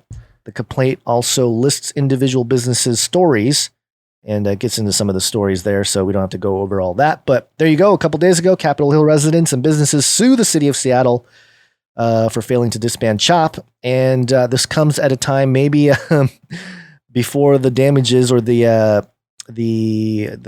amount of money that they seek increases. it seems like they tried to do something about it. Yeah, it's interesting. It was on the last show we were talking about things starting to look like they were going to break up, maybe the numbers falling, and then some big changes happening. We had Jenny Durkin make the pledge that she was going to, disband and take back the area. And then the day after that, the day after the show, some big news happened. So let's go to seattletimes.com. This article kind of changed as well, but we'll just go for it. The article is titled Mayor Durkin meets with protesters after city thwarted from removing barricades at CHOP. Protesters appear to have thwarted, at least temporarily, Seattle Department of Transportation's plans to remove concrete barriers that have defined the edges of Capitol Hill organized protest, or CHOP, for several weeks. Okay, so it looks like we've made the full switch over to CHOP from Chaz there. Well, that plus what I'm not seeing the article you're reading, because the one I had was initially titled City of Seattle appeared ready to remove CHOP barricades, which was then updated later that day, or later today, actually. The headline changed to Seattle began removing CHOP barricades, but met significant resistance, city said. And now there's a new headline, or did it completely change the article? There's a new one. That's crazy. I'm doing a live refresh here. Oh, yeah. Live refresh. Yeah. Mayor Durkin meets with protesters after city thwarted. They keep doing this. This has been happening a lot lately, where they will just change articles right beneath our noses. You know what's ironic about this, and what would actually solve a lot of this in terms of, because this is it's a little bit of newspeak in terms of, changing the news on a given link. Right. But this right here would change it. Blockchain. That would make it so it makes it very difficult to change and update stuff. News but anyway, on the blockchain. That's right. Yeah. So actually, I don't know what this article says because they changed it since literally right before the show. Yeah. So let's find out what they're saying now. Mayor Durkin meets with protesters after city thwarted from removing barricades at CHOP. Protesters appear to have been thwarted, at least temporarily. Seattle Department of Transportation's plans to remove concrete barriers that have defined the edges of Capitol Hill organized protest, or CHOP, for several weeks. Crews arrived early in the morning with trucks and machinery to remove the barriers at 12th Avenue and Pike Street.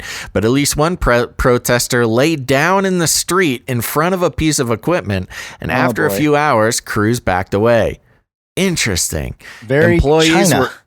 Yes, well, some old school warrior China moves there. Yeah. You will not steal my concrete barrier. Employees were met with, quote, significant resistance by protesters who grew increasingly agitated and aggressive towards city workers from Seattle Parks and Recreation, Seattle Department of Transportation, and Seattle Public Utilities. A city spokesperson said in an email statement, quote, safety is the city's first priority, and planning is ongoing for how safely transition the Capitol Hill area. Mayor Jenny Durkin began a meeting with protesters around 3 p.m. at First African Methodist Episcopal Church on 14th Avenue. Fire Chief Harold Scoggins and Andre Taylor, an activist against police violence whose brother was killed by Seattle police in 2016, were also in the meeting. Earlier in the afternoon, workers with the city's Parks Department moved through Bobby Morris Playfield and Cal Anderson Park, picking up trash and asking people in tents if they had anything to discard. Within 10 minutes, pickup truck's bed was filled with trash bags.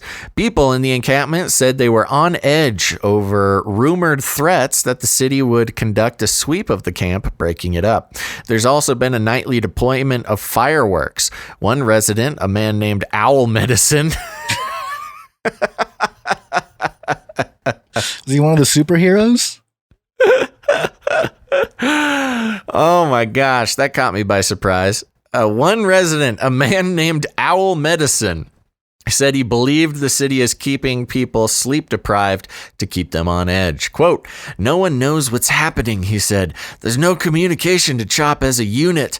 He believes Durkin should give the camp's residents a warning before dismantling it, because that's the only way there can be peace and safety.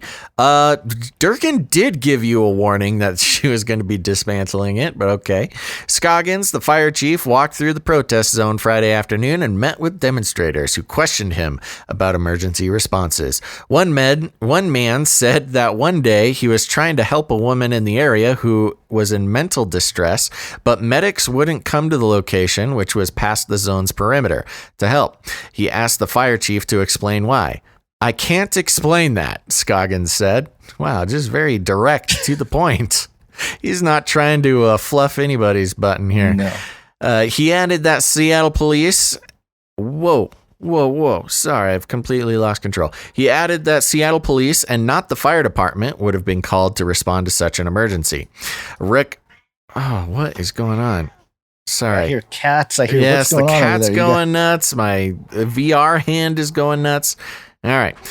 Oh, this cat has You're come getting to attacked. visit. Yes.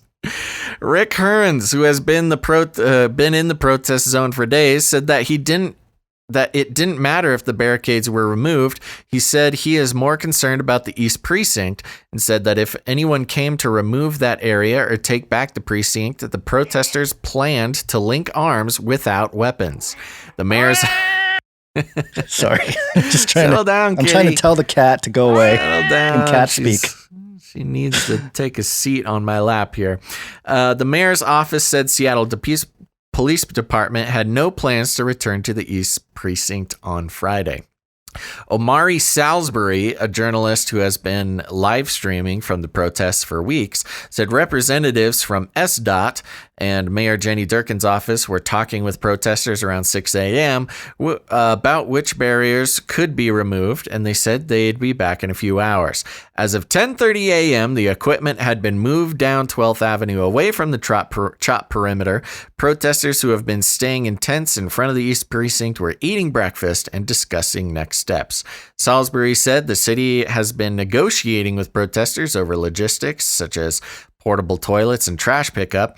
It was nothing new for SDOT to be there talking to the protesters, but it was new to have someone from the mayor's office present, Salisbury said. East Pine Street near 12th Avenue was calm. The hot dog stand was open for business, and a man was selling T-shirts with CHOP on them for $10. That's capitalist. There's no room for capitalism in super CHOP. capitalist. What the heck? Water faucets within CHOP set up by the Seattle Public Utilities had either been turned off by Friday morning or were not working. Friday is also a deadline for the city to document its plan to address CHOP in response to a class action lawsuit filed this week by a group of Capitol Hill residents and businesses who say they faced extensive harm as a result of the protest. According to the letter from the group, the city has until the end of Friday to respond before the group files for injunctive relief, the letter said.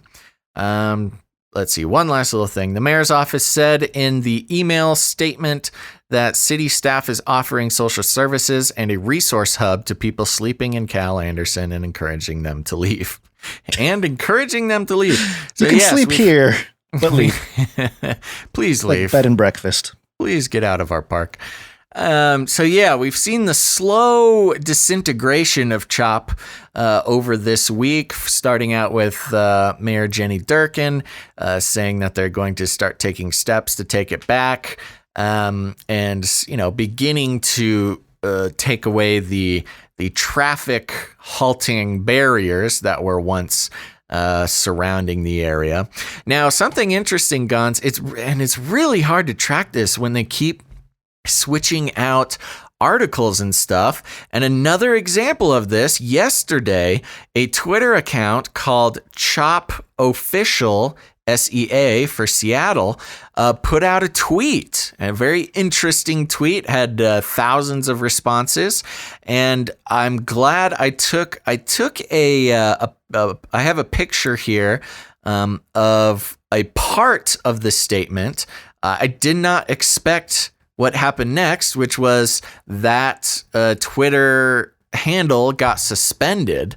So I can no longer access the tweet in its entirety. But basically, this tweet was Chop Official SEA coming out and saying, okay, we're disbanding. We did a great job. Everybody be proud. The time has come to dismantle Chop and to move our activism online and keep taking action. You know, this was a victory. We did it, but we're going to stop doing it now. And then it ended with this paragraph that I will read you now. Thank you to everyone for your support over the last 2 weeks, and congratulations on your victories. You should feel proud. Let's not let this momentum die. Please remember to continue supporting the kind of revolutionary change we just created by voting for Joe Biden as President of the United States in November and Jay Inslee as Governor of Washington. And despite our occasional differences, we believe Jenny Durkin has stepped up and shown the leadership that will help us heal. We urge you to vote to re-elect her in 2021. Wow. Now remember, Jay, and Jenny. Joe, Jay, and Jenny. We got to vote Joe, Jay, and Jenny back. Remember, this was a protest to police violence. They at one point were calling for Jenny Durkin to resign, calling her a terrible mayor, saying she was a traitor, all of these sorts of things. And now suddenly they decide to disband CHOP and completely turn a 180 and call for the re-election of Jenny Durkin. Now, I spent about 25 minutes just scrolling through the Twitter thread of this statement, which was mainly filled with conservatives taking jabs at CHOP, but there was a lot of people claiming that this at CHOP Official SEA was a fake account. I couldn't find anybody saying that the information was false, but a lot of people were just saying, you know, never give up the fight. This is fake. That type of thing. Right. Along with some just general support, like, great job, guys. We're so proud of you, mixed in there. Oh, this cat is attacking my microphone. But yeah, I thought it was interesting that the protest that called for the resignation of Jenny Durkin and all sorts of problems they even had problems with Jay Inslee as well, and suddenly the whole thing turns into a campaign platform for Joe, Jay, and Jenny, which I don't think comes as a surprise to anybody, but kind of was a little bit of a shameful 180 as far as calling for the re-election of Jenny Durkin. Now, of course, the suspicion is that, maybe Jenny, the mayor, made a deal to peacefully get them out of there without putting anybody in jail, and maybe transferred some money in exchange for getting another election in the bag. But I'm telling you, she, in the middle of the night, she went in riding a horse and met with the protesters. You and of her, Chaz, Jenny on the horse, with a giant bag of cash on her shoulder. And she said, here you go. You just all you gotta do is sing this song on your Twitter account. Got hairy legs. Got hairy legs. Yeah, I this was very interesting, and especially this is so crazy. First, all those articles are getting replaced during the show, and then I go back today to grab that to open up that tweet for the show today, and the account's suspended. That account is still referenced in a bunch of CNN articles too, so I don't know exactly what's going on, but there you go. I actually, at this point, as has been the issue the whole time with CHOP, I don't know exactly what's happening in there. I can't tell if they're actually going to shut it down or not. They probably will. At a certain point, That's what I would think. They have to. That's what I would think. Yeah. Well, Gon, speaking of the beast system, Speaking of the beast system, beast system. Now, the question was asked this week, actually. Why aren't the police using any of those fancy New World Order sonic weapons on protesters? And, well, here you go. This is Salon.com. The article is titled, Police Are Using Sonic Weapons Against Protesters That Can Cause Permanent Hearing Loss. So here's some of the fancy sonic weapons. We've been talking about these weapons in our 9th year of talking about these things. When we started, they were things of conspiracy theories, and yet here we are again, another called it moment. We talked about we had a whole sound episode where I believe, if I'm not mistaken, maybe somebody in the chat remembers, but early on in the show, very early, and we talked Canary about Cry sound Radio, weapons. our other show, for those who don't know. Right. Yep. So let me just cruise through this. This is the article reads, if you're planning on attending a protest, it would be wise to bring earplugs. That's because many police departments are using LRADs, or long-range acoustic devices, in order to control crowds. Essentially a loudspeaker that can be repurposed and used by law enforcement as a weapon to permanently damage one's hearing. LRADs can take on many looks, but generally resemble a box amplifier or loudspeaker. Although LRADs can be used to project human voices or recordings across long distances, they are also used to emit a so-called deterrent tone that is capable of resulting in permanent hearing loss or hearing damage. Such hearing damage occurs whenever human ears are exposed to any sound above 85 decibels, though it also depends on length of exposure. Certain LRADs are capable of creating sound nearly twice as loud, up to 160 decibels, which is louder than a jet taking off. That is between 120 and 140. The harm is exacerbated by the fact that, unlike whistles and other sound projection devices that send their waves in all directions, LRADs focus their sound into a cone that extends about 15 degrees in every direction from its axis. The technology company Genesis Inc., which manufactures LRADs, admitted in a statement earlier, notice that little rhetorical device, They admitted in a statement earlier this month that its devices have been used by police departments in Portland, Oregon, San Jose, California, Colorado Springs, Colorado, Phoenix, Arizona, Columbus, Ohio, Charleston, South Carolina, Fort Lauderdale, Florida, and other cities. The statement claimed that the devices were used to communicate unlawful assembly and other orders to crowds after recent protests turned violent. Genesis denies that LRADs are weapons, in quotes, though clearly they are being used or misused by police to that end. The devices have been reportedly used on protesters in the United States in the past month. Several days ago, an LRAD was used to disperse protesters in Louisville, Kentucky, after Portland, Oregon. That's weird. They used a weird acronym for Oregon. They put ORE after Portland, Oregon police dispersed protesters with an LRAD on June 5th. Portland's mayor banned the use of them. Okay, much like how Jenny Durkin banned tear gas, and then they used it anyways. Regardless of how LRADs are designed to be used, they have been used as a form of crowd control and used against other nonviolent protesters, which has occasionally led to litigation.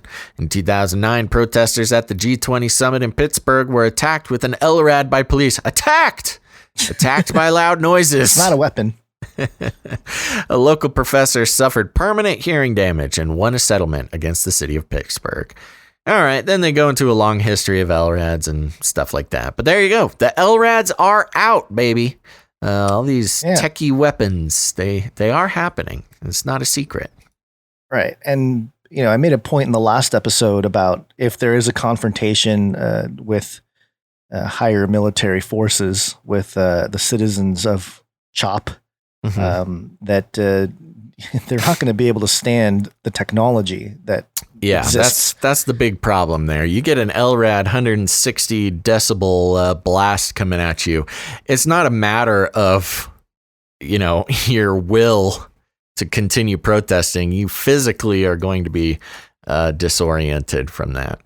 Yeah. And it's a good way to figure out who their, Marvel X-Men are going to be. The one that stands up and like fights the pain and like walks at them anyway. Medicine. I am Owl Medicine, and I shall protect you from the evil Elrad. What were the three superheroes that we covered from Chop? One was just in case, the Red Ranger, and I can't remember the third one. There's a different one. Something green. Anyway, Owl Medicine.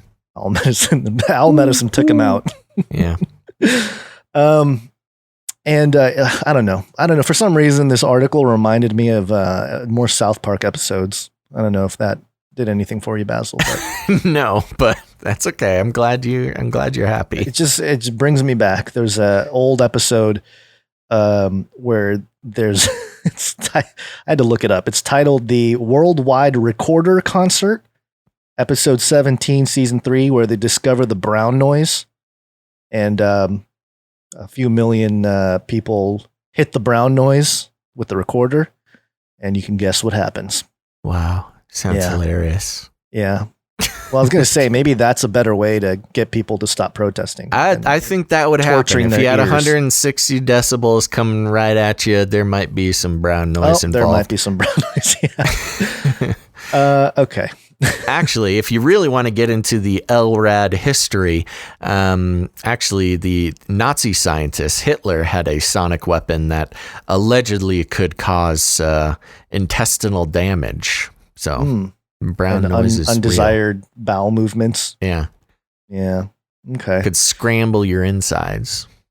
Fantastic. I'm also wondering why they didn't use the voice to skull technology, Yeah, that's another way you could do it. Maybe that's how Owl Man got his name. You're helping the Orange Man. You are Owl Medicine. The Owl Medicine Man. Heal the people. Okay. Oh, it's a new world order. It's here. This is the J-Post, the JerusalemPost.com. And it's an opinion piece, but I found it interesting. This kind of awareness of things from the one side of the aisle, the opposite side of the aisle, is very fascinating. The headline here is "The Link Between George Orwell, George Floyd, and the Jews." Uh-oh. Yeah, and it kind of summarizes a lot of the sentiments that I've seen in the social medias from the pro-woke side. It says here, George Orwell's iconic book 1984 depicts a dystopian post-revolutionary world in which an all-powerful party rules a totalitarian universe through Did you mention this was from J-Post? Yes, I did. A Jewish outlet? Okay. Yes, I did. Were you not listening? It was like 30 seconds ago. I wasn't. I appreciate that.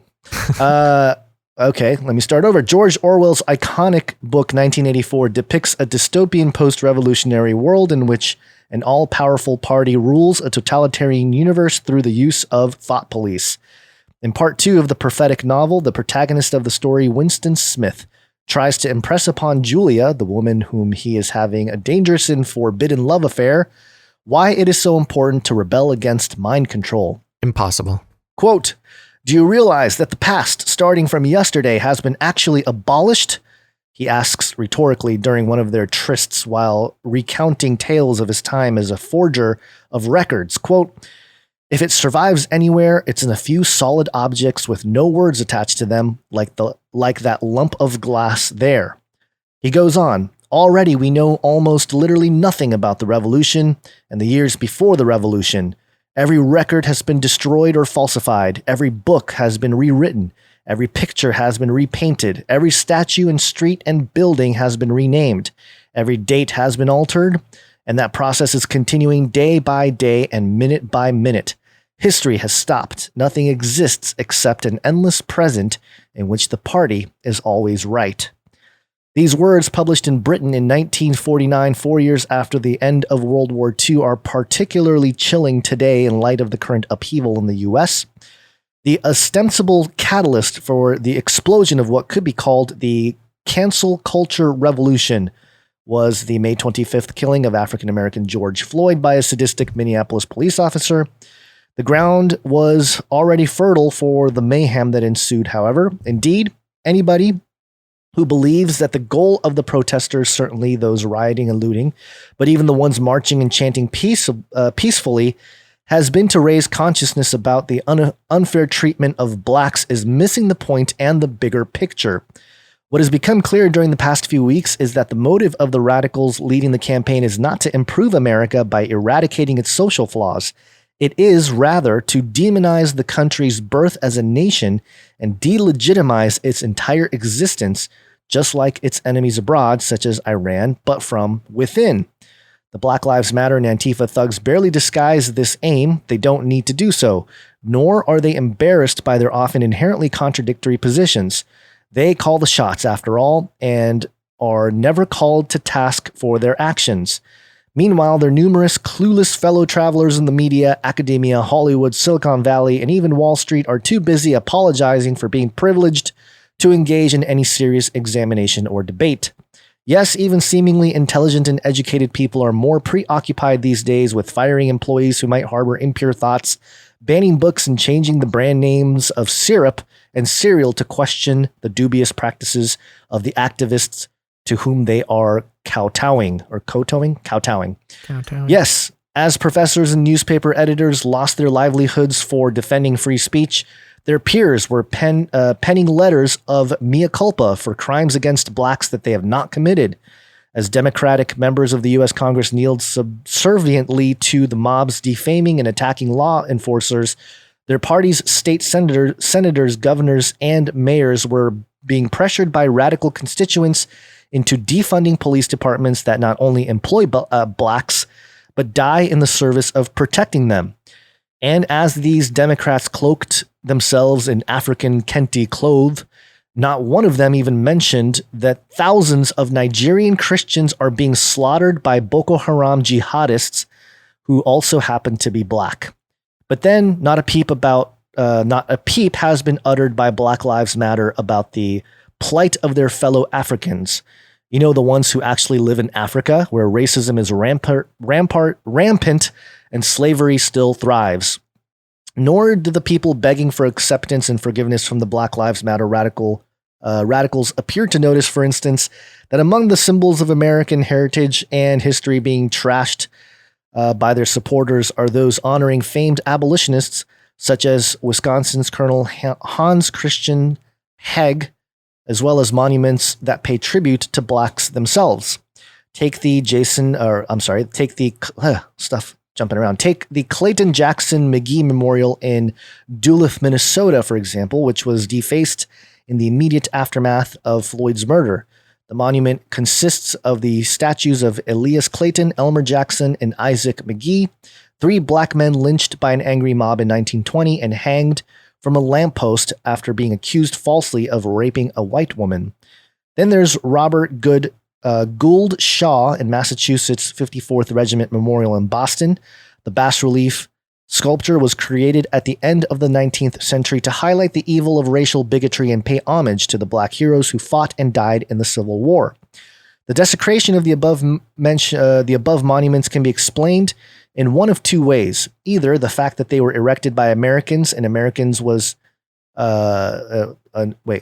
Either the fact that they were erected by Americans for Americans was sufficient to render them evil, or the perpetrators who vandalized them were too ignorant of their own history to be familiar with the figures in stone and bronze. Orwell explains this phenomenon from the grave. Quote, "In a way, the worldview of the party imposed itself most successfully on people incapable of understanding it," his protagonist muses. Quote, "They could be made to accept the most flagrant violations of reality because they never fully grasped the enormity of what was demanded of them and were not sufficiently interested in public events to notice what was happening. By lack of understanding, they remained sane. They simply swallowed everything, and what they swallowed did them no harm because it left no residue behind, just as a grain of corn will pass undigested through the body of a bird. However, quote, flagrant violations of reality became the norm. The Jews have to worry." Whenever flagrant violations of reality become the norm, the Jews have to worry. Of course, like African Americans, Jews are not a homogeneous bunch. Just as many blacks are horrified and disgusted by the burning of the American flag and the denial of American exceptionalism, plenty of Jews are siding with Black Lives Matter in the effort to destroy the land. Oh my gosh, something happened. Oh, there it goes. It's back. Whoa, it reloaded on my side too. They must have changed something. Interesting. History being rewritten as we read it. As we read it. And the denial of American... hold on, let me start that sentence again. Just as many blacks are horrified and disgusted by the burning of the American flag and the denial of American exceptionalism, plenty of Jews are siding with Black Lives Matter in an effort to destroy the, quote, land of the free and home of the brave. Oh, and to take down Israel while they're at it. Some of these are ideologues with an agenda. Others are not sufficiently interested in public events to notice what is happening. Yet all are potential prey for the George Floyd fan club, whose targets for hatred and blame at the moment are the police, the president, and anyone who dares to suggest that all lives matter. When enthusiasm for those common enemies start to lose steam, the Jews will become an open scapegoat, as they always do when a society is in peril or decline. This helps shed light on the sudden surge in the interest in American Jews to immigrate to Israel. Have you heard about this, Basil? This surge of American Jews wanting to immigrate to Israel? I guess not. Not really. Really? No. I've been seeing smatterings of it, so I thought it was interesting that this article brings that to light here. But I'll continue on here. Between the COVID-19 pandemic and subsequent anti-white demonstrations across the country, both of which were accompanied by anti-Semitic undertones, Jews who had spent years, if not decades, toying with the idea of relocating to the Holy Land began to take concrete steps in that direction.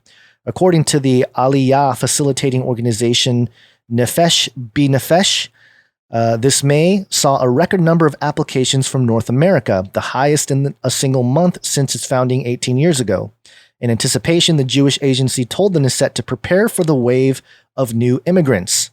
The good news for Israel is, it is a bad. I'm having issues. Though good news for Israel, it is a bad sign of the times.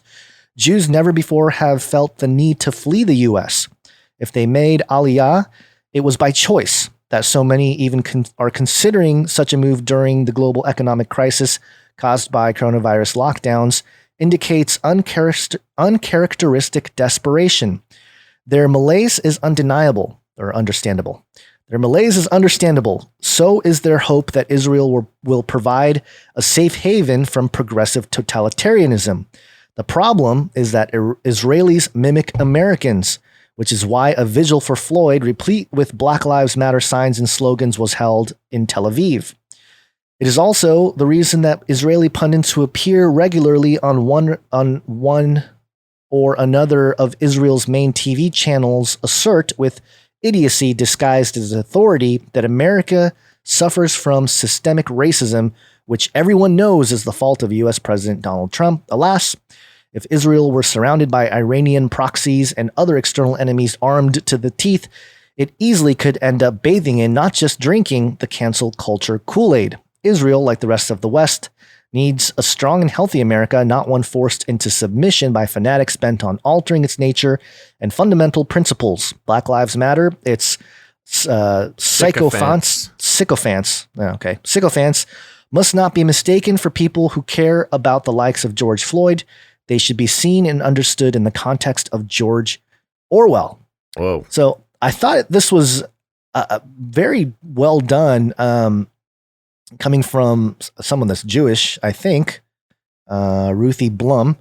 And I gave her a shout out on Twitter that I was going to share this article on today's episode here. Because not only does it bring to light the George Orwell concept and the, make 1984 fiction again concept, but the connection with Israel, especially, I think is interesting because, there's a lot of people that talk about the Zionist movement and how the Zionist movement is involved in a lot of this civil unrest in the United States. And it could be, I'm just, this is just theorizing on my part here, but it could be that they want all the Jews to come back to Israel or go back to their homeland as a way to sort of create more of that tension and have a sort of unified Israel based on sort of racial lines and ethnic lines and things like that. and especially since Trump has been very divisive, I think, for the Jewish community. Some people love him, some people despise him.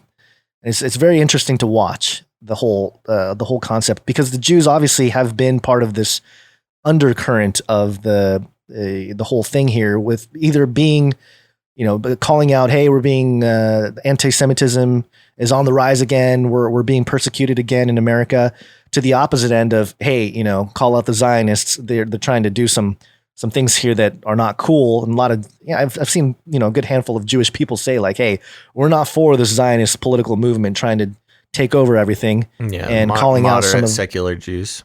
Yeah. And calling out what they're doing and trying to, expand their region and things like that. So I just thought it was very fascinating. And I thought it was a very well put together article that summarizes a lot of what was going on in the context of 1984, but also throwing in that Jewish perspective. It seemed pretty grounded in my estimation. But what did you think, Basil? Yeah, I'd say for the most part, I think it was a good summation of the George Orwell conversation going on. I mean, obviously, we've mentioned it throughout, the past couple months, and there is definitely a connection there to be made. I'd take umbrage with a couple things that were mentioned. I mean, obviously, politically, the author of this article, swings to the right quite far. Yeah, I think statements like the last sentence, where it reads, "Black Lives Matter and its sycophants must not be mistaken for people who care about the likes of George Floyd. They should be seen and understood in the context of George Orwell." I think that's a little bit of an extreme extrapolation to say in a general way. Because, of course, I think that a huge portion of the people, if not the, by their own admission, the trained Marxists who are leading the revolution. Maybe we should play that clip one of these days. We should. But yeah, the admittedly trained Marxists who are leading the charge on a lot of the Black Lives Matter movement. That's one thing, but it is a different thing for people who are sort of organically recruited to the ideology, who I think do care about George Floyd and, at least the data and the well, just the idea of a human being losing their life. Yeah, I know some people believe that, and even if it is the whole thing's faked or whatever. specifically George Floyd and specifically Black Lives Matter, I know for a fact that there are those who just jump on and do their part because of a very real issue that they want to participate in. But when it comes to things like erasing the movie that gave the first Black American woman her Oscar, or erasing the logo of one of the first Black female millionaires, or erasing erasing certain, the statues are a conversation we've already had. There certainly is an aspect of the George Orwell warning, which I think, should be, like I said, history is a pendulum, and so is ideology. You have the ideology of equality and fair treatment by police, which is very important. I think we all agree that should be the case. But then there's the ideology of erasing a past, and that's kind of the deal that we're working with now, which, to be fair, historically, has been perpetrated by white people in the past as well. The United Daughters of the Confederacy, a female Confederacy group that got together after the Civil War. They did a lot of work to change the history books on exactly what was happening and the history of the Confederate States. So, this changing of history happens all the time. And, it should be fought at every instance. But yeah, anyways, I forgot where I was going with this. Just I think the general statement, the blanket statement of the last two sentences of this, I think are a good example of, this person is taking a stand, a very strong stand, which a lot of people are doing today. And whenever you take a very strong stand, you're going to bump up against subtleties and complexities that people can start kind of poking holes in. Well, I think that the reason why she used the word sycophants was to distinguish those who are taking advantage of the whole Black Lives Matter thing to push an agenda, and separating those people from the people who actually care for the human being that died. So I think that's why she used that. I think that would be more effective if more people knew what sycophants were. Okay. All right. You know what I mean? All right. I don't know. It's kind of one of those words that you'll just read and keep going and not really think about what it actually means. Right. So maybe we should just read the definition on air for all of our people here. Let me try to pull it up here. I think it's got something to do with who's faster. I could try to explain it, but it would be better just to read the definition. A person who attempts to gain advantage by flattering influential people or behaving in a servile manner, to give information about or to tell tales of tell tales of in order to gain favor, to place. Yeah. So it's, people, it's virtue signaling. Is what it is. Yeah. So the word sycophants in this context being Black Lives Matter and its virtue signaling, bandwagon jumper honors must not be mistaken for people who care about George Floyd, but more in the context of George Orwell. Okay, well, yeah, that changes it a little bit. Right. So that's what I was saying is that I understood where you're coming from, but then I read it kind of, had to read it a couple times, but then I think she's trying to separate the people who really care about a human being, a life of a human being, as opposed to this other agenda. And those people that are pushing that other agenda, they should be filtered not through the George Floyd, perspective of a human being dying, but rather the George Orwell context of, hey, we're trying to control you and erase history and that sort of thing. No, I think that's good. I think that's, that's a very, very important distinction to make. And it's a distinction that we've been making since the beginning. And now we have a long, big, confusing word to describe it. So good. Hey, at least people learn. It's pronounced sycophants. So I've read that word so many times, and I've heard people mention it a few times, but when you're reading an article, sometimes it just came out sycophants just because it does sound like that. And I mean, maybe it does make sense in a weird way, but you know what? We let's see. We have one more thing here before the break where we have a knighting, and that is concerning what is it? What is it? Four horsemen of the Technocalypse. Oh, that's right. Oh, here we go. The four horsemen of the Technocalypse. Anytime you see the four horsemen, it's something special. I love this. This was a tweet from Elon Musk. Just says, "Who controls the memes controls the universe." A truer truth has never been spoken. I think we should put that on a T-shirt with a meme that is, a Canary Cry community meme, the best one. We can vote for it. And we can even quote Elon Musk, we can say... Yeah, we got to at him. Yeah, we'll at him on the shirt, and we'll make it a thing. But, I thought this was, it was fun, because there's some truth to it. Yep. But break it down for us, Basil. Who controls the memes controls the universe. Yes, well, there's a couple things you need to keep in mind when looking at this. Meme, of course, on its face in current internet vernacular, represents, usually an image with some text. Take one step back from that. A meme in the psychological, the sort of clinical sense, is an idea that is replicated across populations. So you can think of a meme and compare it to a gene. So you think of a gene, like some DNA replicates itself and spreads itself throughout a population. A meme is very similar. A meme is not a meme unless, a bunch of people can relate to it. It's a very relatable idea. So when Elon Musk is, of course, in the internet vernacular, who controls the memes controls the universe is kind of a fun, recognition that memes are pretty much all the internet's good for nowadays. is even including disseminating information. But if you take the clinical term meme, who controls the memes controls the universe. It's actually kind of a mind control social engineering statement that he's making here. Right. So he who controls the replicating ideas through a population controls the universe. And that is, I think that's pretty spot on.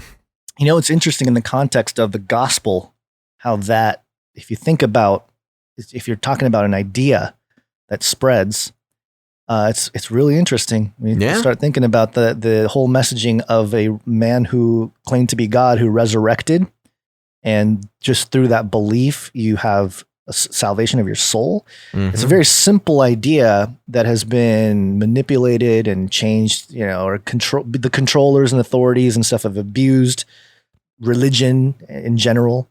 But it's just a fascinating thing how it's kept so simple, as far as I understand the gospel. It's fairly simple, and it's antithetical to all other religious worldviews, and it cuts through everything, all the human authorities that try to establish themselves as some kind of intermediary. So I don't know. I just thought it was interesting that he would say that, and probably didn't mean it that way at all, but just my little spin on the whole, the whole tweet there. Yeah, well, and as far as the gospel as a meme, very interestingly, is because, when you know the simple details and the calling of the gospel, it's a very relatable calling, throughout humanity, which is one of the reasons why the meme of Christ has been so successful over thousands of years. So there you go. Amen. Boom, and shakalaka. Yeah, and Elon also had this other tweet, which I thought was pretty funny. And we've been tracking some of the interwar between the four horsemen of the technocalypse. And this is one of those instances. And of course, Elon Musk, the genius that he is, will do it in just a handful of words and a cat emoji. But Elon Musk tweeted, @Jeff Bezos is a copycat. Ha ha. And what is he talking about? He linked to an article by the Financial Times titled, Amazon acquires self-driving startup Zoox for over $1.2 billion. And so, Amazon getting into the self-driving car business. Elon Musk, trying to call him out, saying he's just a copycat. Right. They're fighting. The cat fight. Two horsemen are fighting. Yes. And one more update from another horseman. This came in at the very last minute before we went live here, but I thought I'd throw it in here because it was interesting. Zuckerberg, this is dailymail.co.uk. Zuckerberg caves and says Facebook will ban hate speech in its ads and put warning labels on harmful posts by public figures after nearly 100 advertisers boycotted the tech giant. And I'll read through some of the bullet points here. Mark Zuckerberg announced new policies on harmful and hateful content. Facebook will label harmful posts from politicians if they are newsworthy. Company will also ban ads and ban ads that blame certain groups or social problems. Comes after massive pressure from ad boycott campaign against Facebook. Honda is the latest company to pull ads from Facebook in America. Unilever said Friday it would halt ads on Facebook and Twitter for the rest of the year. Company owns popular brands such as Dove Soap, Lipton Tea, and Klondike bars. No more Klondike bars on Facebook. Unilever subsidiary Ben & Jerry's announced its own Facebook boycott this week. Unilever has an announcement advertising budget of almost $8 billion. Jeez. Wow, that's crazy. Shares in Facebook fell about 7% Friday amid the uproar. And it goes to show that a lot of hey, there's a creepy video of Zuckerberg that popped up. Ooh. Oh man, I don't need this.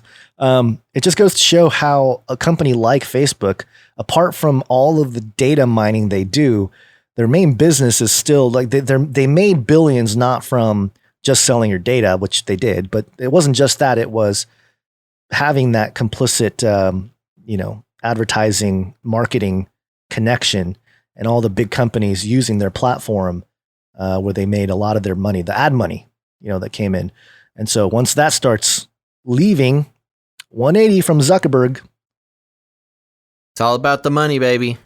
All about the money. All about the money. We got more money stories coming up later too, but that is it for now. Okay, let's take a quick little break. It's break time. Come on, take a break. Okay, everybody, we are going to be thanking some producers as well as introducing a new night of the Canary Cry Roundtable of Knights and Dames. But don't go anywhere, because after the break, we're going to be talking some CRISPR, some more stimulus money. You gotta get the news on the stimulus money, some blockchain, and a very interesting 33 alert that we'll need to talk about as well. But first, Gons, let's thank some producers. What do you say?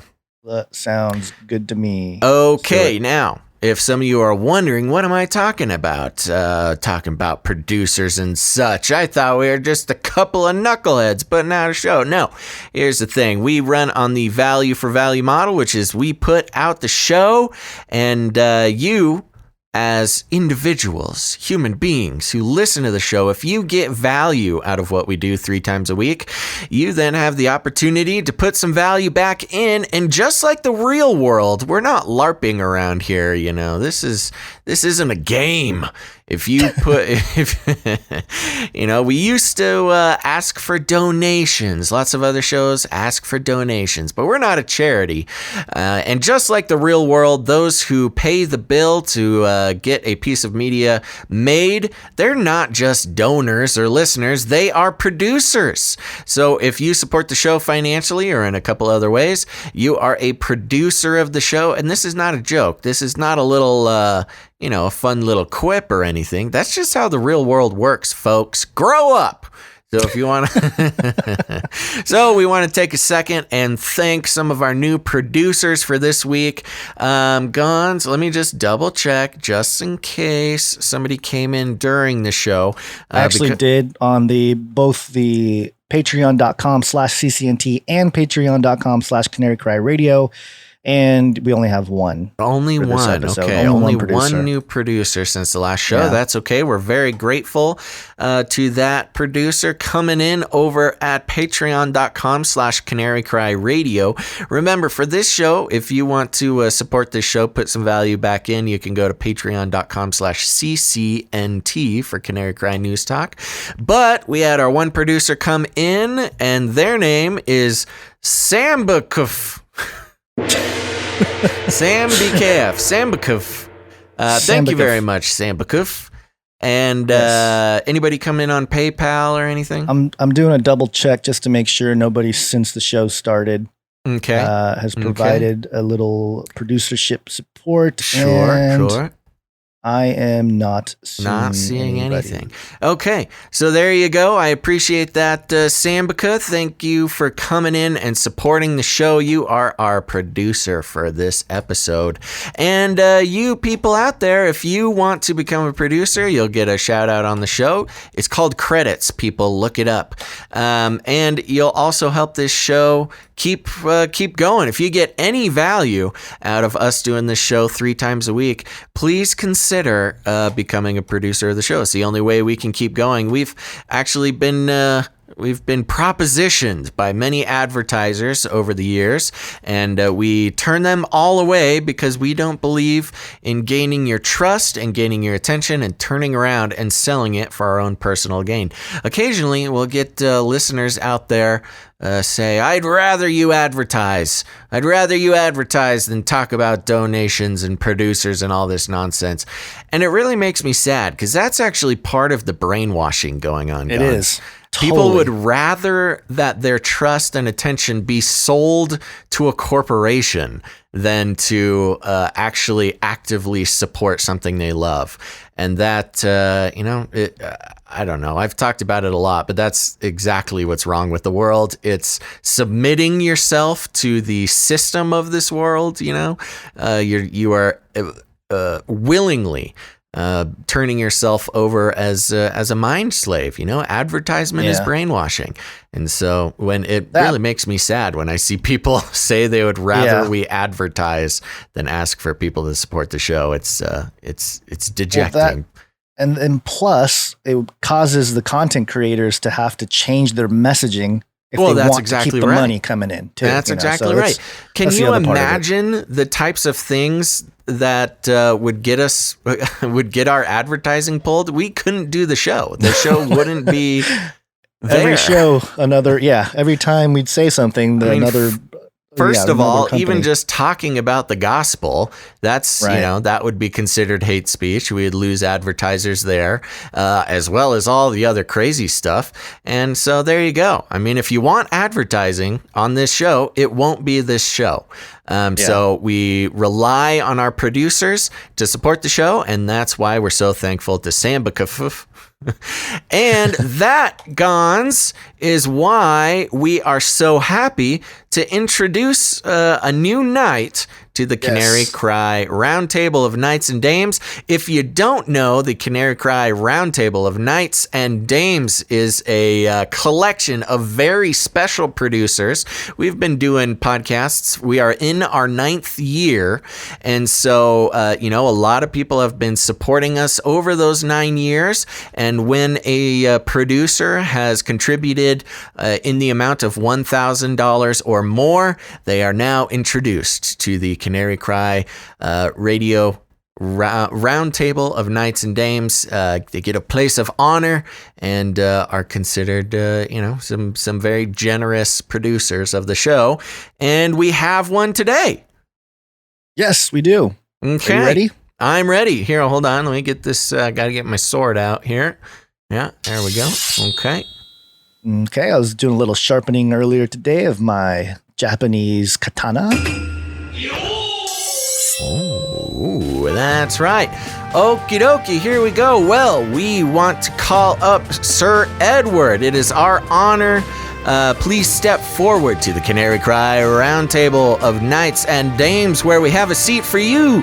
Thanks to your generous support in the amount of $1,000 or more, we are proud to announce you a knight of the Canary Cry Roundtable. You shall now be known as Sir Edward, Knight of the Truth and Marshal for Jesus Christ, at the Canary Cry Roundtable, where we have the belt of truthful truthiness, the breastplate of righteous righteousness, custom-fit Birkenstocks to carry forth the gospel of peace, the shield of ferocious faith, the helmet of substantiating salvation, the supernatural sword of the Spirit, and of course, adorable samurai babies, infinitely cute kittens for cuddling.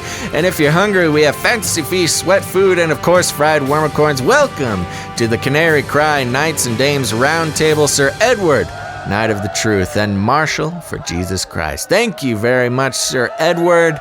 And there you go. Big round of applause. Everybody out there needs to, say thank you to our very generous new producer, Sir Edward. You are the man. And any notes, any jingles, anything come for Sir Edward? Yeah. We got a little note from him, and he said, "My work continues here in Texas." So he's out there in the good big Texas state of Texas. Producer, I love it. And my purpose in life now has been for many years since I've been saved. Hold on, I must have copied and pasted this wrong here. My work continues here in Texas, and my purpose in life now has been for many years since I've been saved is to spread the good news of the gospel of Jesus Christ, just as both of you do. I don't have a jingle request. I don't have anyone or anything or anyone to call out except for the lies of all of our current situations. Call them out. Which y'all do a great job on your reporting and on all the articles you report on. So just in the mighty name of Jesus Christ, Yeshua HaMashiach, I'm honored and privileged to help you and many other ministries to help and expose the lies of this world and bring forth the truth. The truth. So thank you, Basil and Gons, and the entire audience for everyone's support, as we all have an important role to play in bringing forth the way, the truth, and the life. Thank you. And in his note, he included a picture of himself and some people he met, a worship leader in an orphanage in Africa, in Uganda. And it was amazing. He said it was amazing to meet them, and it was a girl with no legs and one arm. Wow. And he said she's one of many inspirations I've seen in my mission work. So thank you guys. So wow, there you go. Yeah, a lot of, doing some good work there. That's some hardcore missionary work there, buddy. Thank you so much. It's really an honor and a privilege to get supported by the great people who support the show, and including you, Sir Edward. So thank you very much. I appreciate that. You want to I don't know. Should we just make up some jingle requests just to play something for them, or hallelujah? There we go. We can always play the apocalypse update jingle again. I mean, that's an option. I don't know. 2 in a row. That might be a lot. But there you go. Now, that's right. So thank you very much, Sir Edward. And thank you to all our producers. And if you are out there and you want to help produce the show, you can head to patreon.com/CCNT for Canary Cry News Talk. Or you can head over to patreon.com/Canary Cry Radio. And we have another option. If you don't like Patreon, which we totally get. In fact, Gons, Patreon's going to start charging sales tax for certain things. I don't think our accounts are going to have to do that. I'll have to double check, but yeah, people overseas, especially people in other countries. Yeah, but get hit with so that. if you don't want to get mixed up in the Patreon mess, well, we have good news for you. You can head over to canarycryradio.com/support. canarycryradio.com/support. That's right. If you go to canarycryradio.com/support, we've got PayPal options, monthly subscriptions, one-time donations, as well as cryptocurrency. So if you want to support the show there, we would be eternally grateful. And we can only keep doing the show if people keep helping produce the show. So please consider helping us out for next show by supporting us in one of those many ways. And there's links in the show notes and things like that you can be led to go there. So thank you very much. Gons, anything else left on the list for this break? There is Mr. Magoo sent us another jingle here. Okay. The Robot Mob. That's another way you can contribute to the show anytime you think of something, maybe the owl. What was it? The owl medicine. If you have some artwork. Yeah, I have a feeling owl medicine might pop up on one of the Canary Cry Saga comic book covers. I think that's almost a given. I mean, how can you not? You know, he's standing in front of Bohemian Grove, but also the Seattle Tower. He's in two places at once. That's right. And he's part owl, part medicine. He's got vaccine needles sticking out of him. Watch out, folk. Okay. But Mr. Magoo sent us a Robot Mob jingle, which I spiced up. Oh, and here it is. Little collab. The new Boston town. See? So anytime the Robot Mob is mentioned, we have you something to go mentioned that to. I said something about a robot mob, and I don't know what it is. I do not remember mentioning the robot mob, but I believe you that I said something about it. You did. Okay. Well, thank you very much. Who sent that? Mr. Magoo sent that. Yes. There's lots of ways to help support the show, produce the show. One of them is by creating jingles like Mr. Magoo did. If you know your way around some recording software or something like that, or just know how to edit some sound effects, you can send us a jingle for a topic that we cover on the show, or just a fun jingle about Gons or myself or whatever. And if you produce that, send it to canarycryradio@gmail.com. Most likely we'll play it on the show. And another great way to help produce the show is creating art. I don't think we have any art for this show, do we, Gons? I didn't see anything. I think we just got something come in, but not before the show. So I don't know that we're going to have anything. Yeah. So specific. if you would like to support the show that way, if you're a creative person, a graphic designer, or an artist of some kind, you can make some show themed art, send it in. We'll show it on the live stream, put it on the Facebook page, put it in a newsletter, all sorts of cool stuff. I'll mention, sorry. Yeah? You're going to finish up? Oh, I was just going to say, we'll give you a shout out on the show for it. Yes, and speaking of a shout out, Rich Nelson did send us the the Alex Jones clips if you want to hear those real quick. Oh yeah. Here's the first one. I'm sick of being social engineered. It's not funny. That's pretty funny. It's a little and the funny. frogs. Yeah, it is kind of funny when Alex Jones says it. And the frogs gay clip here. Oh. I don't like them putting chemicals in the water that turn the frogs gay. That's a classic. Classic. That's a classic AJ clip. Yeah. Well, I don't know good. how much we can use some of that. Yeah, I mean, I'm it's already glad to been have them on hand. You never know when overplayed, you but need yeah, them. you're right. Yeah, you never know. Rather have it and not need it than need it and not have it, Gons. That's very true. That's a good point. So thank you, Rich Nelson. That's sending us right. those Okay. clips. What do you say we get back into the show? Let's do it. CRISPR. Cas9. This is nature.com. We've had a couple different stories. Someone, of Air and Sea over on DLive has a Alex Jones GIF that is just hilarious. It's scrolling up through the chat if you're in the pounding his chest, pounding his chest as like only Alex Jones can do. Yes. We had a couple CRISPR stories in the last episode. One about the sickle cell anemia and how it's working on people that suffer from that.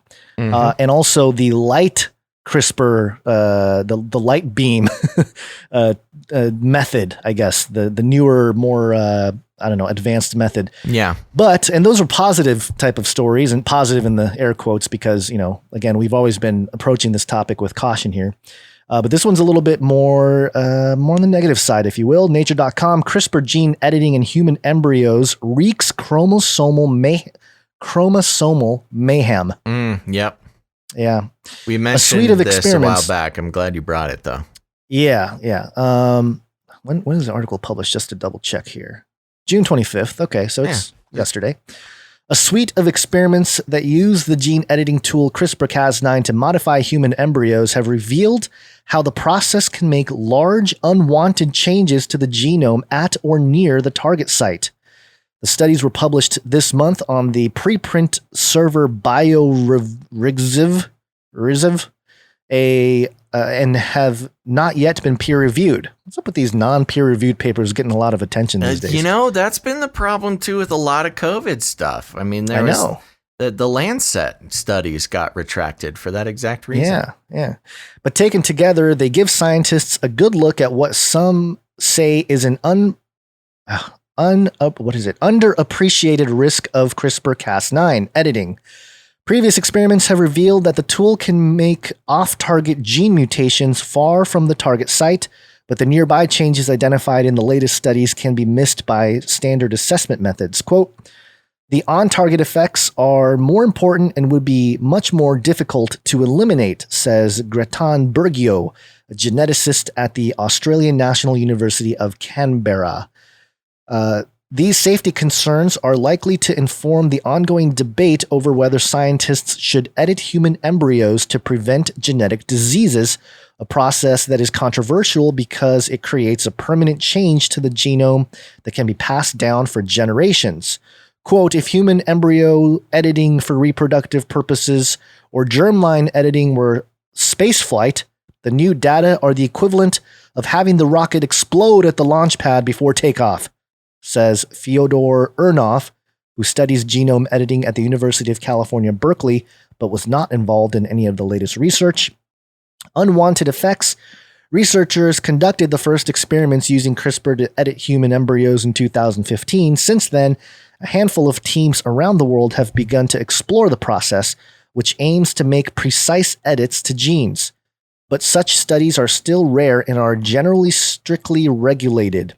The latest research underscores how little is known about how human embryos repair DNA cut by the genome editing tools, a key step in CRISPR-Cas9 editing, says reproductive biologist Mary Herbert at Newcastle University, UK. Quote, we need a basic roadmap of what's going on in there before we start hitting it with DNA cutting enzymes, she says. I guess the light beams haven't reached the labs yet. But we continue on here. The first preprint was posted online on 5th June by developmental biologist Kathy Neacon of the Francis Crick Institute in London and her colleagues.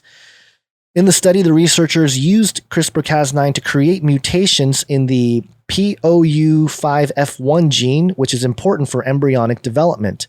Of 18 genome-edited embryos, about 22% contain unwanted changes affecting large swaths of the DNA surrounding POU5F1. They included DNA rearrangements and large deletions of several thousand DNA letters, much greater than typically intended by researchers using this approach. Yikes. Another group, led by stem cell biologist Dieter Egli of Columbia University in New York City, studied embryos created with sperm carrying a blindness-causing mutation in a gene called EYS squared.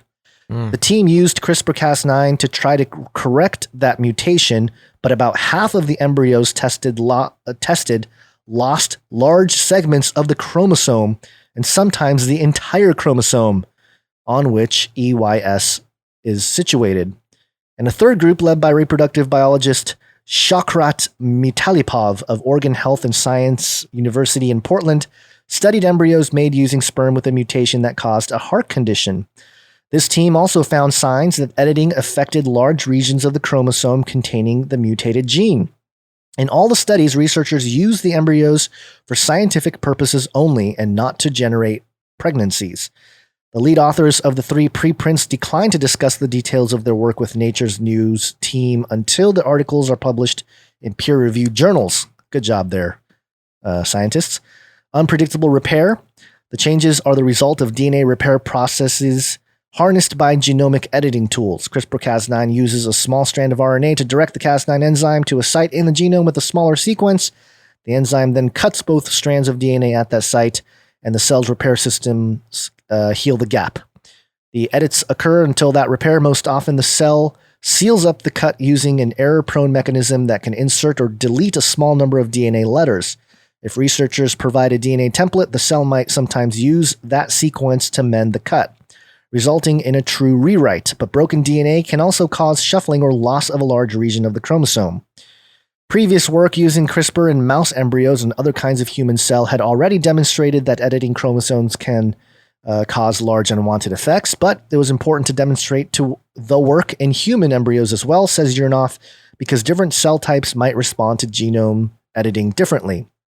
Such rearrangements could be missed in many experiments, which typically look for other unwanted edits, such as single-letter DNA changes or small insertions or deletions of only a few letters. The latest studies, however, looked specifically for large deletions and chromosomal rearrangements near the target site. Quote, "This is something that all of us in the scientific community will starting immediately, take more seriously than we already have," says Yurnoff. "This is not a one-time fluke." Goes on here. It's only 3 more paragraphs. I'll wrap it up here. Genetic changes. The 3 studies offered different explanations for how the DNA changes arose. Egli and Niakan's teams attributed the bulk of the changes observed in their embryos to large deletions and rearrangements. Mitalipov's group instead said that up to 40% of the changes it found were caused by a phenomenon called gene conversion, in which DNA repair processes copy a sequence from one chromosome in a pair to heal another. Mitalipov and his colleagues reported similar findings in 2017, but some researchers were skeptical that frequent gene conversions could occur in embryos. They noted that the maternal and paternal chromosomes are not next to each other at the time the gene conversion is postulated to occur, and that the assays the team used to identify gene conversion could have been picking up other chromosomal changes, including deletions. Egli and his colleagues directly tested for gene conversions in their latest preprint and failed to find them. And Bergio points out that the assays used in the Mitalipov preprint are similar to those the team used in 2017. One possibility is that DNA breaks are healed differently at various positions along the chromosome, said Jin-Soo Kim, a geneticist at Seoul National University and a co-author of the Mitalipov preprint.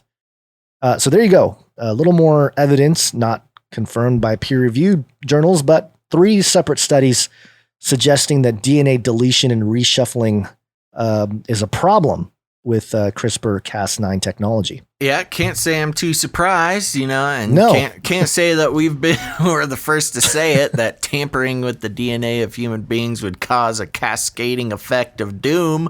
But it's nice to have science on your side for once.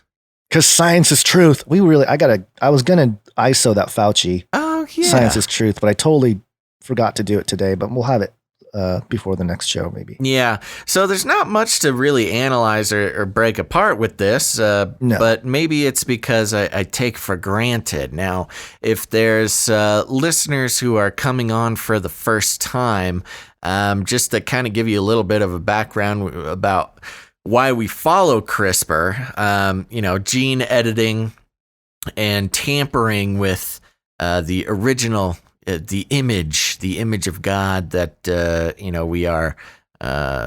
we are, since creation. Tampering with that seems to have a lot of bad consequences, as well as we see that mixed in with a lot of prophetic sort of Bible themes and theories regarding what might be the downfall of the human race, as well as, of course, the technocracy looking for ways to increase the glory of human beings, and trying to in be their fallen state. Yes, in our fallen state. And be as gods ourselves. So that's why we keep track of this type of thing. CRISPR obviously being one of the biggest not improvements, but the biggest technological, I don't know, what's the word I'm looking for here? I'm not sure. I don't know, whatever. Like a But prototype. one of the biggest things that happened recently in genetic research. And of course, no surprise, with a history of genetic tampering like we see with Dr. He in China, who actually brought some genetically modified embryos to term. There are technically 2 CRISPR-edited babies somewhere in China. I thought they passed away or something. They weren't healthy. They went into hiding last time I remember. Oh, okay. The Chinese government was hiding them as they sent He to jail. So anyways, that's an important as they mutated into Nephilim giants. Yeah. And the CCP said, we can use them now in our army. That's right. They've now been cloned for the Chinese 200 million Chinese army. Communist army, yeah. The people's, what is it? The people's, dang, my brain is so foggy today. I can't remember anything. Shoot. All right. Well, let's move on to the next story, Gons. Money, money, money. I think, hold on, let me play this jingle. Oh. I think this is the jingle I was looking for to support, or not support, but as part of this article too. But as the days of Noah were, so shall also the coming of the Son of Man be. There you go. Thank you very much. And thank you, Intel Spider, on the chat. Technological advancements. You forgot the word advance. See, I thought that was too simple. I thought that was like too simple of a word to have a Intel brain fart Spider's with, got my back, man. Yeah, well, he is your Intel also, Spider. My VR helmet is starting to tweak out pretty bad here. Uh-oh. You have to do this just so you know, I'll eyes occasionally snap into a weird. Maybe that's what's going on. Maybe I'm being hypnotized in my VR helmet here. So keep an that's eye on me. concern. If I start acting too funny, call the. Yeah, I don't know. The other thing that's call somebody. The other thing that's funny with anybody watching the stream is I think you start slouching more and more throughout the episode. So I set you up at a certain point, and then you just get lower and lower and lower. Like you're go for like 3 hours nowadays, man. That's tough. It's just funny. It's funny how you just by the end it's just the googly eyes barely over your name tag there. But okay. All right, let's go into this article. NPR dart. He's losing it, folks. Yeah, the mind control is complete. $100 billion. I don't have any money.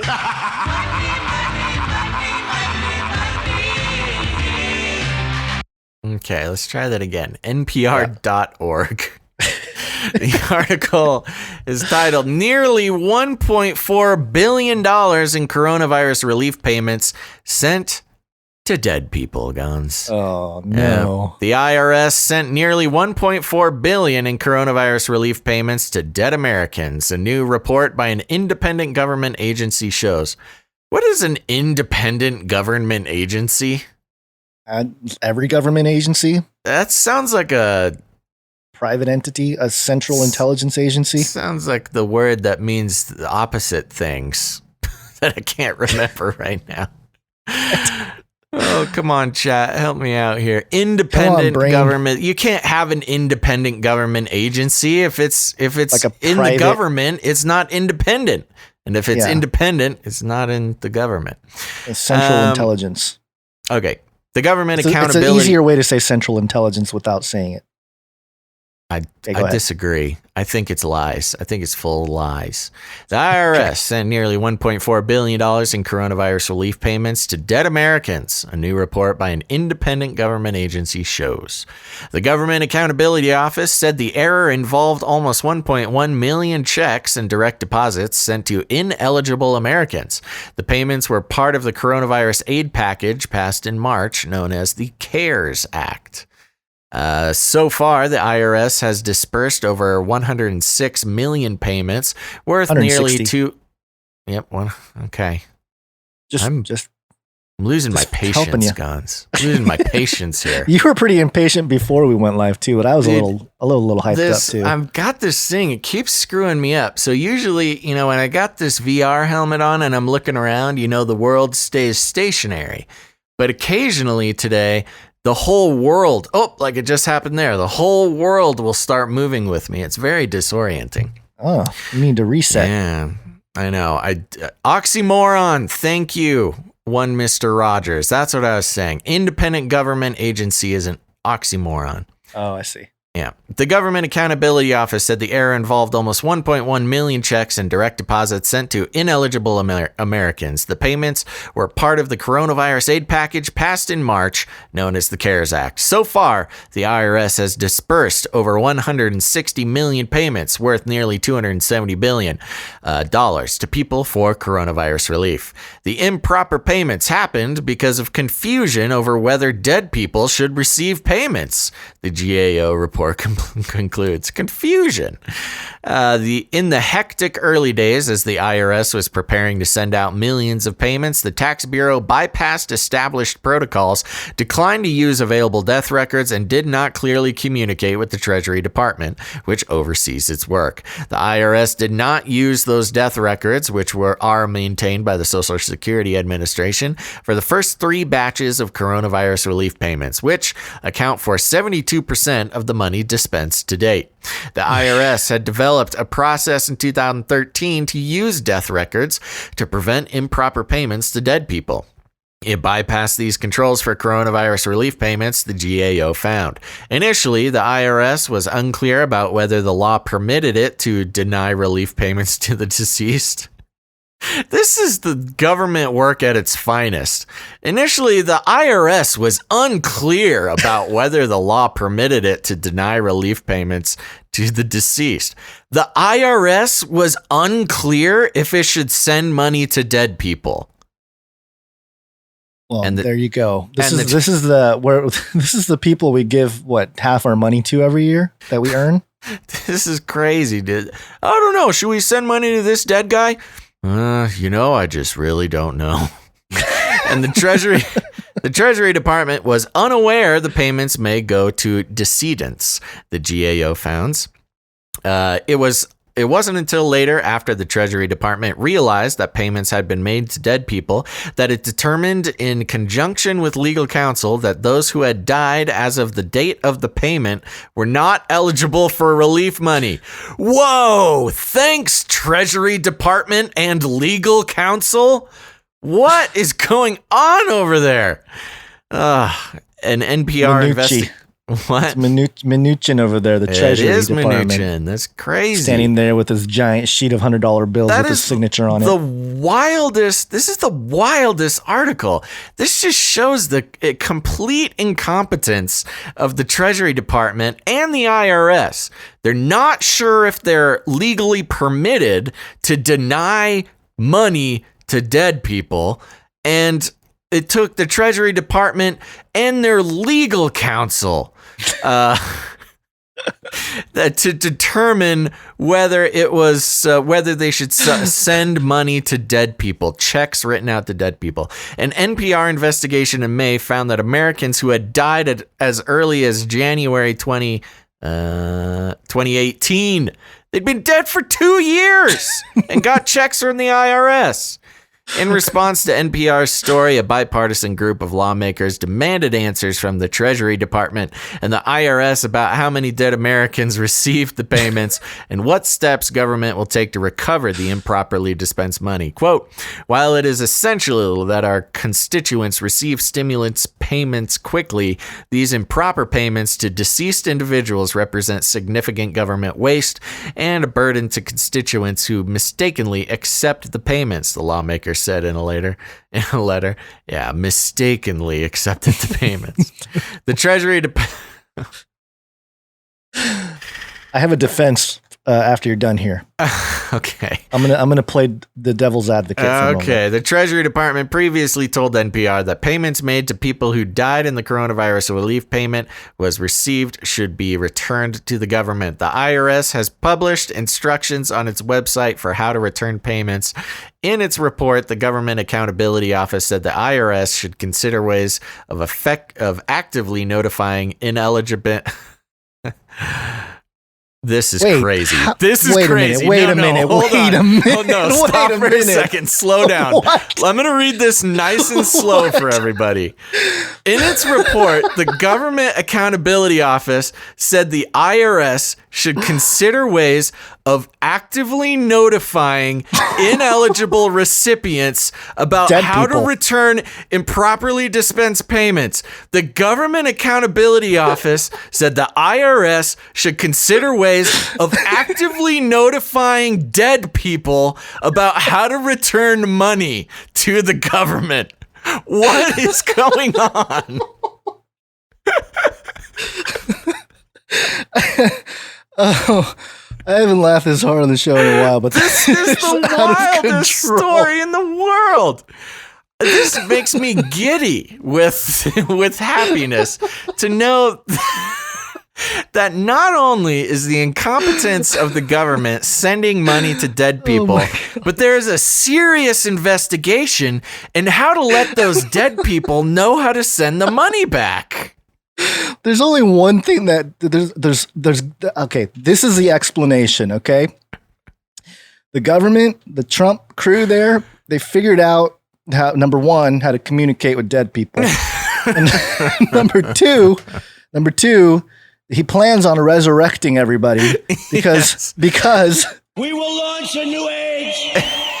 That's why we're in the new age, man. We need some psychics. We need some necromancers. We need some mediums. We need to talk to these dead people and get our money back. Oh my gosh! They should. That would be hilarious if like a bunch of our tax money went to like ghost hunters or something to try to seek out these, go to their graves and stuff and try to communicate with them. And I love, part of it is just how this thing is written because, it is, of course, NPR. I don't know. I mean, of course, maybe they're trying to say, notify the family members about the wrong payments, but why wouldn't you just say that? Like, just say the families of the dead people. Oh my gosh. I loved, where was it? I gotta go back. This is a gem of an article. I will be very sad if they edit this and fix it. Oh man. No, I can't find it. That speaks for itself. You have to know that I don't know. Editors at NPR, is this? No, I don't even think, who knows? It's kind of seems like this is just what they were told. A lot of this is in quotes. Yeah, this is just true. This is quotes from the government. All right, there you go. Well, so there you go. Watch out, dead people. They're coming to get those mistakenly cashed checks that you cashed. And don't forget to vote in the election. This November, get out there and vote. I don't know how to how to follow any of that. I mean, this is great.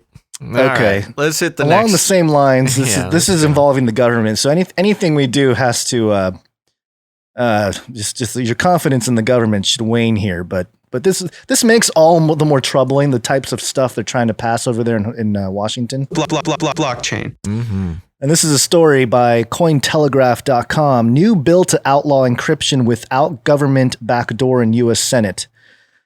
Oy, oy, oy. We covered this bill, I think, a little bit when they first proposed it here. But it says here, a bill that would outlaw end-to-end encryption for technology companies was proposed by 3 Republican senators.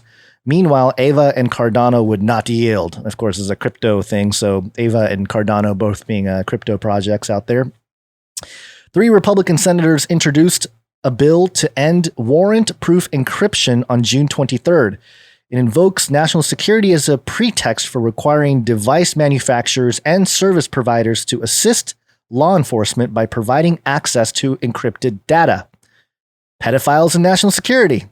The Lawful Access of Encrypted Data Act is sponsored by Lindsey Graham, Tom Cotton, and Marsha Blackburn. According to GovTrack, all 3 senators score high on the conservativeness scale, with Blackburn receiving a perfect 1.00. Graham is also one of the sponsors of the Earn It Act, which many privacy advocates heavily criticized for what they perceived as encroaching on personal freedoms under the guise of protecting children from sexual abuse.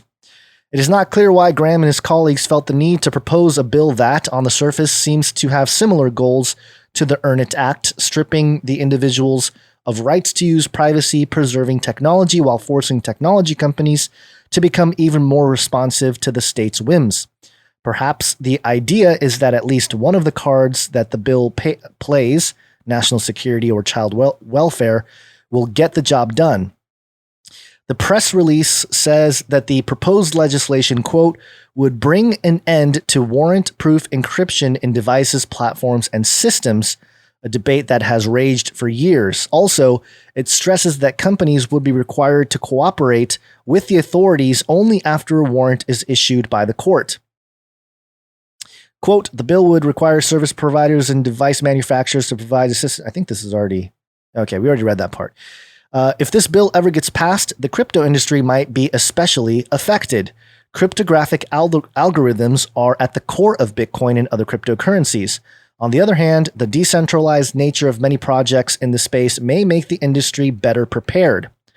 And it goes into Ava and Cardano. We don't have to get into that, Basil, but those are both big projects on what they're doing. I will quote Charles Hoskinson, which, by the way, Cardano has a lot of super occult names for all their technology. Right. They have the Ouroboros and just every type of occult thing you can think of, and a lot of it they say is just an homage to some of the old thinkers and stuff. But they always say that. Right. Charles Hoskinson said, "Quote: No, I will stop working on these systems if legally forced to do so." And Roger Ver, who's part of Bitcoin Cash, expressed skepticism that political laws have the power to solve what essentially is a math problem. No amount of violence can solve a math problem, and I think that's a great way of looking at it. So politicians can pass all the bills they want, but it doesn't change the way math works. So no amount of political law making or violence can solve a math problem.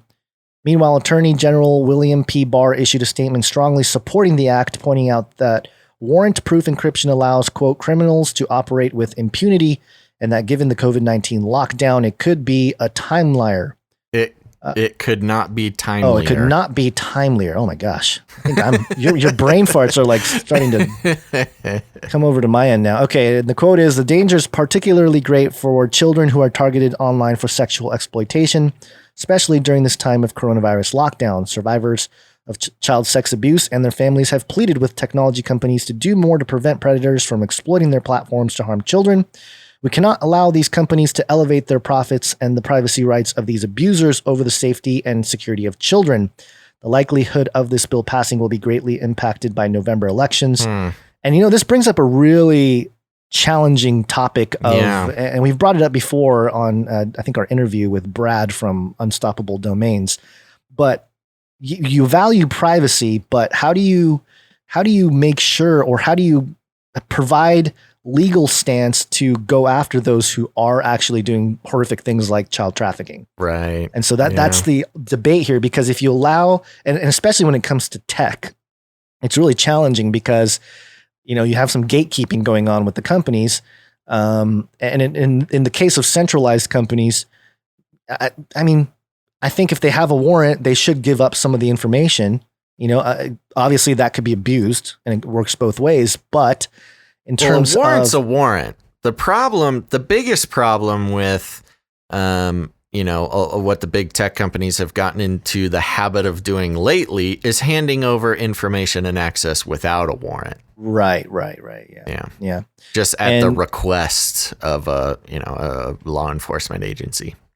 Yeah. And then what do you do if you have a hunch about people actually, you know, doing illegal things? Well, see, and that's the thing too. A hunch doesn't quite do it. In order for that's what I'm saying. Yeah, that's the difficult part. I think, that is kind of the balance. You know, of course, the privacy people, of which I think we are both, you know, privacy connoisseurs, just generally as a human right, you know, we have a right to privacy, is an important thing. And I mean, in order to get a warrant, you need an actual judge, you know, you need to present evidence to a judge. You need to give them a good reason why you want to go into a house, or in this case, get into a computer, or whatever the case may be. And then, you know, it's handed over to the legal system. Now, in my personal idealistic utopia, would there be complete personal privacy? You know, I don't want anybody getting into anything, no matter idealistically, what. Idealistically, but it's just not really realistic. Of course, warrants exist for a reason. And as long as they're being, legally handled and legally acquired, then, you know, the law enforcement should be able to enforce laws. But that being said, I don't think and then that does hand over the situation to the gatekeeper. Like if they want to get to your Apple account or something, bring your warrant to Apple, or even better, just bring it to the person. Have them, you know, let them into your phone. But it's when there's back doors and they can just get in there and spy and not need a warrant, and et cetera, et cetera. That's where the big problem is. And that's part of the issue with this bill, is that they're basically saying like, hey, we don't want government backdoors. We just want everything to be way out in the open. Right. And that's a problem in itself too. So it's a difficult thing. This is a challenging issue that I think not enough people are really talking about. Yeah. With big tech. The one thing you can guarantee is that the government doesn't want to grant you privacy. When William Barr gets into it, he doesn't want you to have privacy. He wants access to every piece of information, because that empowers his department to, you know, do whatever they want. So of course that's going to happen. Right. He wants the if you're not doing anything illegal, you have nothing to worry about mentality to persist and be the mindset of people that would support a bill like this. But I don't know, man. We got Rice Dude 75 in the chat asks, need 70 viewers? We do need 70 viewers. So thank you, Rice Dude. We're Bring down them over, today. bro. Yeah, people are doing their Friday night thing now. Yeah, I know. The numbers are going down. It's about bedtime, I think, for some people. Yeah. So no, that's an issue. And of course, with the conversation surrounding blockchain and the encryption, I mean, that's a conversation that's been going on for a while now. There's been some great regulation and deregulation across the country on a state level, allowing for blockchain development to go on without too much government interference, which is great. But of course, once the feds get involved, you're going to start losing a lot of those nice freedoms and securities that you have as a citizen. Yeah. I'm just kind of the double-edged sword of the open and source. Of course, I mean, it needs to be mentioned. Of course, this act being put in the context of pedophilia and child sexual abuse, which of course everybody wants to stop that. Yeah. I mean, to a degree that it's impossible to say no to this. But on the other hand, that's a very manipulative thing. It's like a lot of different technologies, of course, being brought in for medical purposes, brought in for, to better the lives of people. Of course, we want the government to do as much as they can to stop child trafficking and pornography and things like that. And you know what? Maybe this is a good way to do that as well. But government, there's a lot of stuff you should be doing that you're not doing in those criminal circles.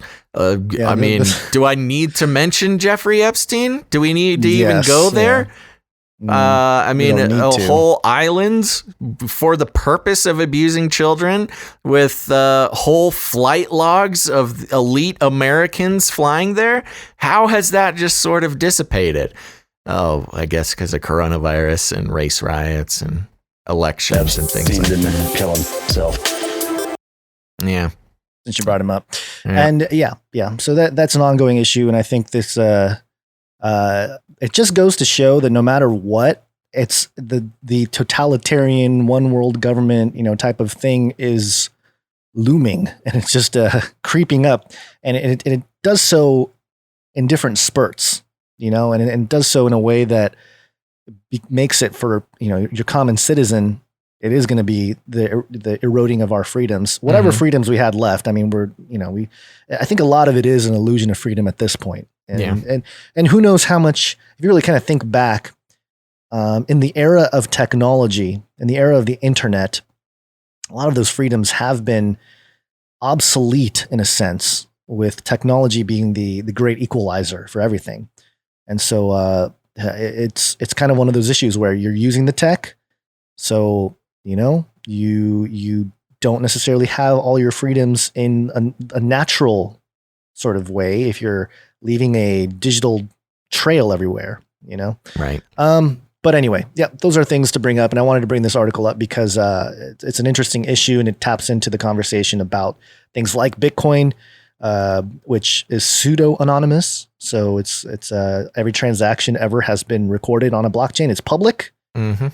However, you don't know who owns all those addresses and all that Bitcoin. Some you do a little bit if you publicly oust yourself, but there's forensics now where they can do the best they can. Chain analysis, in a lot of cases, yeah, which is kind of frightening as well. But in any case, let's go on to the last story here.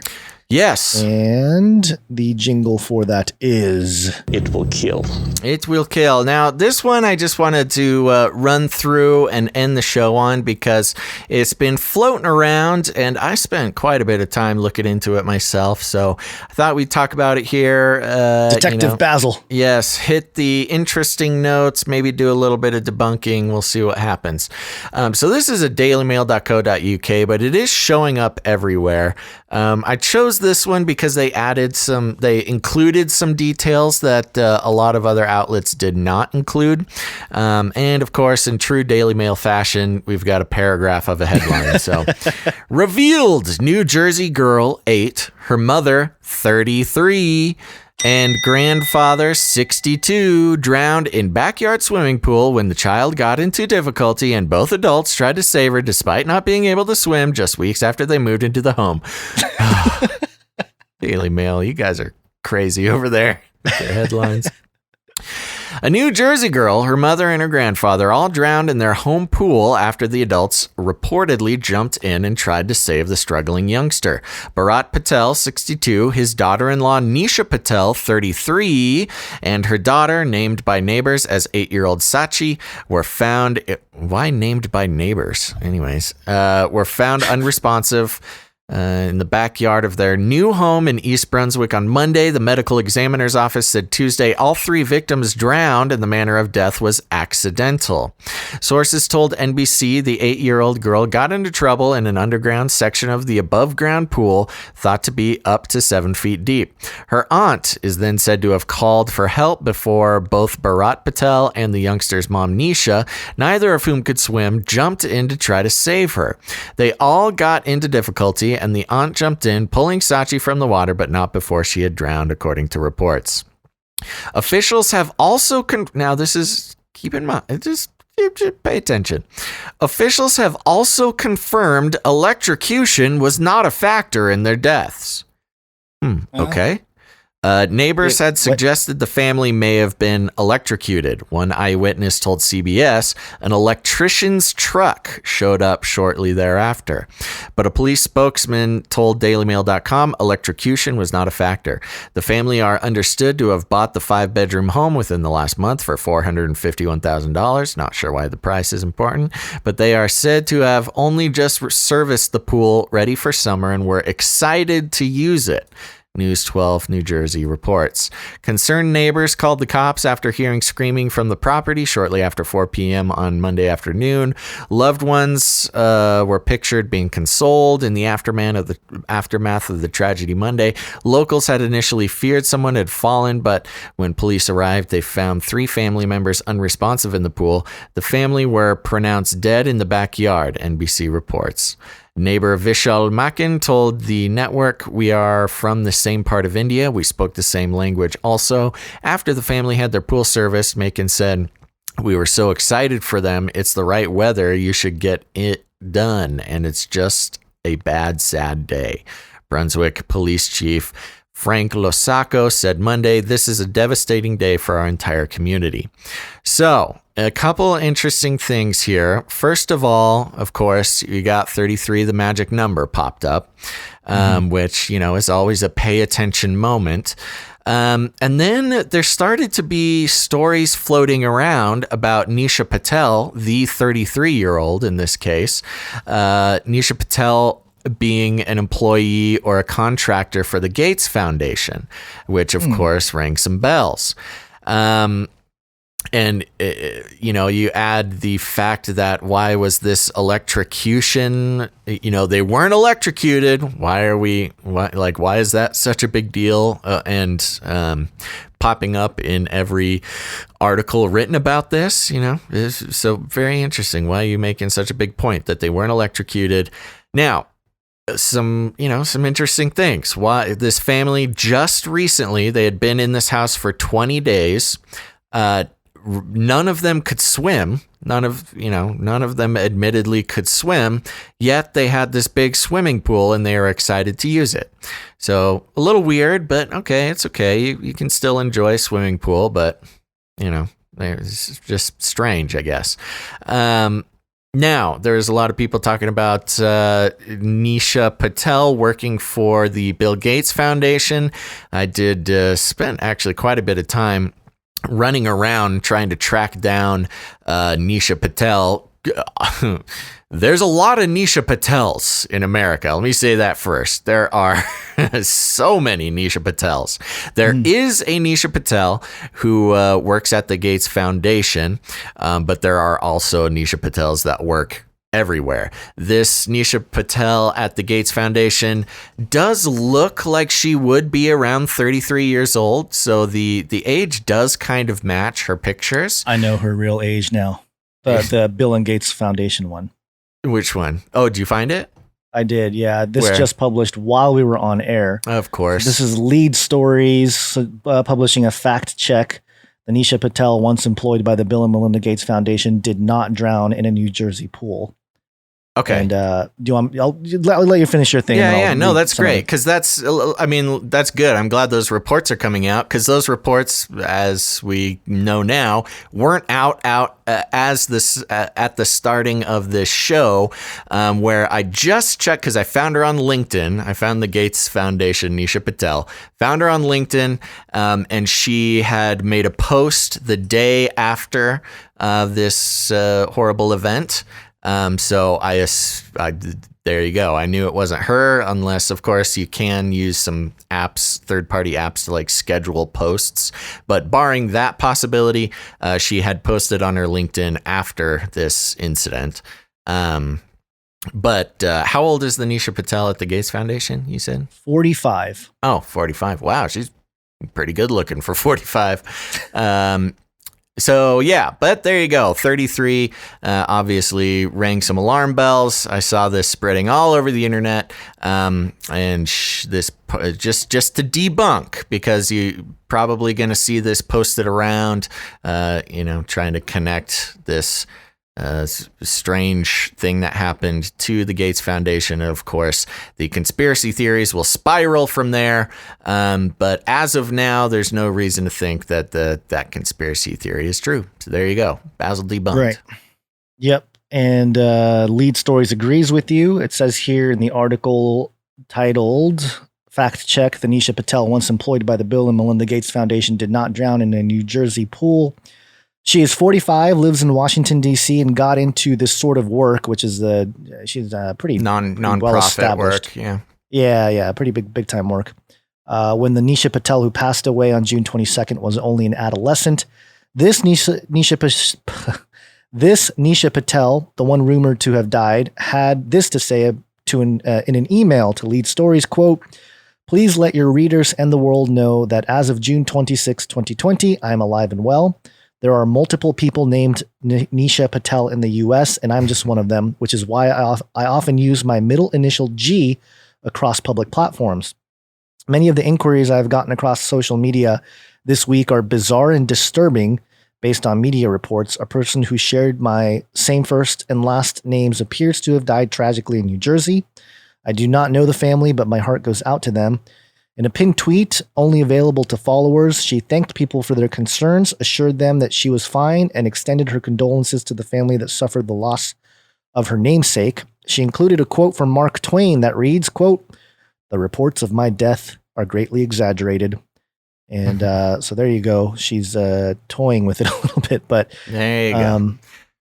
Yeah, so not the same Nisha Patel, although obviously people are going to, bring their conspiracy theories to the table when it comes to this sort of thing. And, I'm sure we'll hear some clone talk and what else? What else can social engineering part of it? No, I think we just got ahead of this one, and we don't need to let this one spiral out of control. So there you go. I am wondering how they actually died though in the pool. If it wasn't it is electrocution. Weird. I mean, it could just be a freak thing. They're excited about a pool, underestimated the dangers of going into a pool without knowing how to swim. And, the tragedy unfolds from there. But one thing for sure, if you believe the official story, electrocution was did not play a role. I almost died of electrocuting pool. That's crazy. How does that happen? You have crazy swim coaches that think that training during a thunderstorm is a good idea. The old lightning in the pool trick. The lightning bolt hit the giant. We had these stadium lights where I was training at the time, and it was an Olympic sized pool, so there was a lot of people in the pool. And when the lightning and thunder started, all the little kids got out. It makes sense. But of course, by that point, I was in the senior group, and nothing stops us from putting our training in. And then the lightning bolt, I remember seeing it. The lightning bolt hit the giant light posts, like the big, like the stadium style lighting. And I saw the lightning bolt jump from one light stand to the next, to the next, to the next, and the entire place just went dark. Wow. Everyone screamed, and we all jumped out of the water and ran to the locker room. Oh, that's gnarly. And it was the first time that the boys and girls both ran into either locker room. It was kind of funny, actually. Run for your lives. But I mean, I don't know, 20, 30 feet maybe difference. And you would have had a big story about how like 100 people died in a pool. That's nuts. And with a coach probably going to jail or something. Canary Cry would be so lonely without you, Gandhi. All right. What do you think? Is that enough for today? Looks enough. Like we're a little bit past your time here, so we got to get out of here. I got to roll. Gotta roll. Okie dokie. Sounds good. Well, I want to thank everybody for tuning in to this episode of Canary Cry News Talk. Remember, we are still on the value for value model. This is the real world, people. Get used to it. If you support the show financially, you are a producer of the show. So remember us for next time. Go to patreon.com/CCNT for Canary Cry News Talk. That's patreon.com/CCNT. Sign up, support the show. There's rewards, bonus episodes, all sorts of fun stuff going on over there. Plus, you'll make Gons and I feel all warm and fuzzy, and we'll shout you out on the show. Remember Sir Edward. Thank you so much for Sir Edward, the new knight of the Canary Cry Roundtable. We thank you so much. That's right. And we hope you enjoy the spread we've got out for you there, Sir Edward. And you too can work your way towards knighthood, or damehood. Don't forget that. Damehood or knighthood. You can make it there, and it'll be fun. So head over to patreon.com/CCNT, or if you don't like Patreon, you can go to canarycryradio.com/support. canarycryradio.com/support. That's right. And over there, you got some PayPal options. You've got monthly support or one-time donations, as well as cryptocurrency and all sorts of fun stuff there. So thank you very much for those producers who joined up this last week. And we look forward to calling out and honoring more producers next week. Now, here's the thing. Remember, there's lots of ways to support the show. One of them is creating jingles for the show and or art. If you're a creative person, if you're a graphic designer or an artist, send us your Canary Cry Radio themed art. You can send that to canarycryradio@gmail.com. Or if you are a little bit of one of those crazy musician type people, you can create a jingle for a topic or something on the show, as well as full-on songs. Remember, we'll be playing the Canary Cry mixtape at the end of the show, so stick around to hear that. And if you got anything creative to send us, send it to canarycryradio@gmail.com. We appreciate that very much. Now, remember, we're trying to get to 100 reviews. Not just ratings, but reviews over on Apple Podcasts there. So if you got it in you, head to Apple Podcasts and leave a review of Canary Cry News Talk. That'll be very fun. We're trying to hit 100. That'll be a nice big, nice goal to hit there. I'm going to check real quick to see if we got any during the show. But, I understand if you are so enthralled by the show that you didn't get a chance to go over and leave a rating or a review. Wow, my whole virtual reality world is crumbling around me, so I have no control over anything. So I'll have to check that next time. But also, remember, one of the best ways to support the show is to grab an episode, share it with a friend or family member. You know you got people you love who are waking up and they just need some guidance. So you can send them one of these episodes and we'll help them on their way. And if you need any help figuring out how to do that, here's step 1. You walk right up to him. Step 2, you grab him by the cage and then you shake it. The end of the world occurred pretty much as we had predicted. I want to shake things up, stir up some controversy, rattle a few cages. Hey, stop that! You'll never silence me. I'm the last angry man, a crusader for the little guy. Leave the bird alone. Never. Rattle a few cages. Rattle a few cages. The human race will have every opportunity to improve. And if they don't? Ask Noah. That's right, just ask Noah. Just like it on the background flushing noise. It just adds a little flushing noise. Very good. All right, Gons, any last words? Just a heads up, only one show next week. Oh, so yeah, very make sure sad. to tune in. It'll be Wednesday. I don't remember I don't have a calendar what date that'll be, but it'll be Wednesday. And sorry, but Stuff going on in life. Stuff going on. We tried to work around it, but there is no workaround. So next show, July 1st. So this is the last show in June. Yeah. How crazy is that? Crazy. Time just keeps on ticking, Gons. Yep. Unless All you're right. you. And then it goes backwards and forwards and sideways and all kinds of ways. Well, there you go, folks. Remember to tune in July 1st on Wednesday. We'll be doing another show sometime between noon and 5 p.m. Pacific Standard Time. So make sure to tune in then. Remember to stick around for the Canary Cry mixtape at the end. And make sure to tune in next time to Canary Cry News Talk. But until then, all together now, think outside the cage.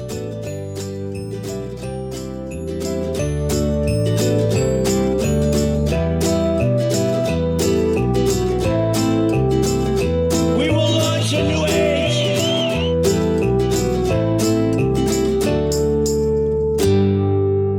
It's gotta be biblical. I want to shake things up, shake things up. I want to shake things up, shake things up. Leave the bird alone. I want to stir up some controversy. I want to rattle a few cages. I want to rattle a few cages. I'm the last angry man. You'll never silence me. I'm the last angry man. I see. I'm the last angry man. You'll never silence me. I'm the last angry man. A crusader for the little guy. Little guy. Little guy. Well, we'll see about that. Whatever, Illuminati. You are entering a dimension of sound. You carefully come in through the threshold with wonder, yet skepticism. You see the faint shape of an outline of a robot arm petting a cat. You faintly hear the haunting sounds of a man playing a tambourine.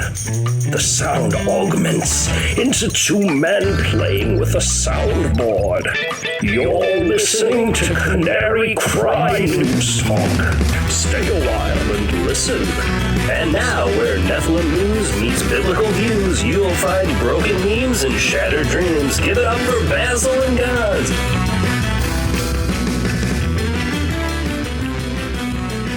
Don't let me go into the archives and find out what I told you. I tell you something. People call me everything under the sun, accuse me of lying and everything else. I try to give you a heads up. I warn you. And then months later, when I'm right, everybody forgets. I said this months ago. I said this months ago. I tried to tell y'all this is what was happening. I tried to tell you heads are gonna roll. I tried to tell you it's chaos. It's a mess. I tried to tell you and nobody wanted to listen. Do y'all hear me now? Is it clear? I tried to tell y'all it's getting ugly. It's a mess. I tried to tell y'all.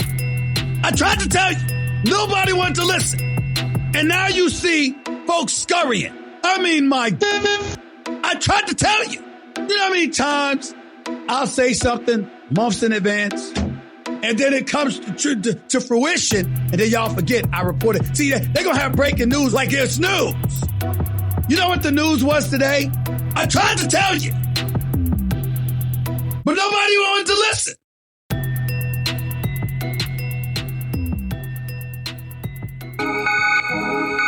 In the future, humans will be confined in a people's zoo. I'll keep you safe and warm in my people's zoo. I'll keep you safe and warm now in my people's zoo. You, yeah, you in my people's zoo. I'll keep the cameras on.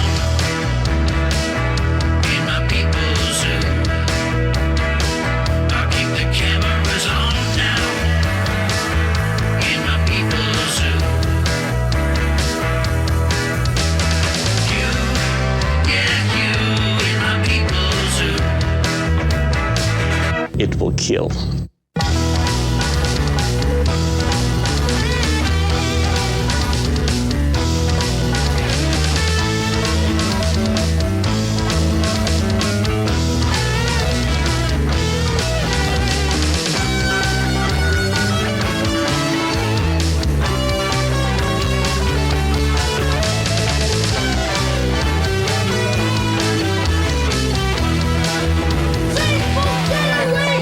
I'll make